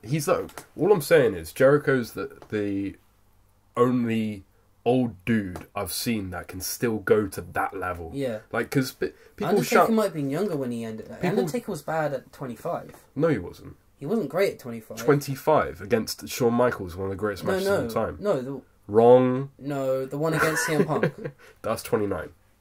Oh, Jesus. No, That's was way off. Yeah, no, dude, he was massively strong until Punk. Yeah. And then Lesnar was bad, and then everything since has been bad. Was it Wyatt Punk? Yeah, or Punk Wyatt? Wyatt? It was Punk Wyatt. Those matches were... But no, 29 he finally finished, and that was I think that was when he was 50. Okay. No, it wouldn't be. I think he was younger. Yeah. So this is what I'm saying. Jericho's going crazy. He's 47 years old. It's unbelievable. In the wrestling business, you don't get to 47 produce a match like that. I think Jericho's just always looked after himself better. That too. Yeah. He's been sensible and clever. So's Kane though. Kane? Yeah. Well, how old is Kane? He's 50. He's very fat and slow. Yeah, but he's always been slow. Now he's just fat. Yeah, but he was good at one point. He wasn't. He's never been a great wrestler. Yeah, he's a good hand. World champion at one point. Anyway, let's wrap this stuff up. Okay, so we could talk about this for years. You enjoyed Japan. I really enjoyed Japan. You enjoyed WrestleKingdom. I'm going back to Japan. So we're going to make WrestleKingdom a yearly thing, like we make Mania. Definitely. Awesome. Definitely. I'm glad you enjoyed it. If the WrestleKingdom is as strong as that, definitely. It's only going to get bigger and better for them. It's Canadian wrestlers that drew me in, right? Yeah. But once I got there, I enjoyed my stay. And that was the whole point. So next year, if a certain Canadian wrestler isn't around, I'm still going to go. You're literally a mark right now. That was the entire that's what I'm point saying. of what they did. That's what I'm saying. I'm self-aware. Yeah. And it worked. Yeah, it worked. I'm back. I'm coming. I'm not back. I'm in. I'm going. I was watching it before Jericho was there, but... Yeah, I was watching it before Jericho was there. I'm masturbating crime. Original hipster OG. Anyway. I had fun today. We had a good podcast. This was a great podcast. I enjoyed it. And next week's going to be just as good. Yeah, hopefully. Well, next week, the feature is going to be what was meant to be today until a certain greatest pay-per-view of the year came along. Yep. The greatest conspiracy theory of all time. Yes. Okay. And you're not going to know what that is. And Ben? Yep. What is our Rumble next week? You pick. I pick? Yeah, you pick. Oh, I don't know what year my favourite Rumble is. Anything you want. I think my favourite Rumble is 02. Who won? But we can't do 02. Who won? Huh? Who won? Stone Cold. Stone Cold won. 3. 97, 98. 97, 98, 2001. 2001 is my favourite, but that's a bit too close to 03. You can do it if you want. No, let's do either 96 or 08. 96 was Shawn Michaels. And 08 was the 40 Cena. 40 man. No, 08, that was 11. What is it? What do you want to do? Do you want to do 96 or the 40 man? I think that's 11. No, you know what I want to do? I want to do 13. 13? Yeah. Alright, whatever. Weirdo. No, 13's the one where Punk opens it on the microphone. Oh, I don't remember. I think that's 13. I don't remember anything. It's around there. 2013. 2013 Royal Rumble on the vault. Next week. And the greatest conspiracy of all time. I've been Edwin. You've been Basil. I've been Basil. You've been Basil. I've been Benito. We'll see you next week. Bye. Watching it up.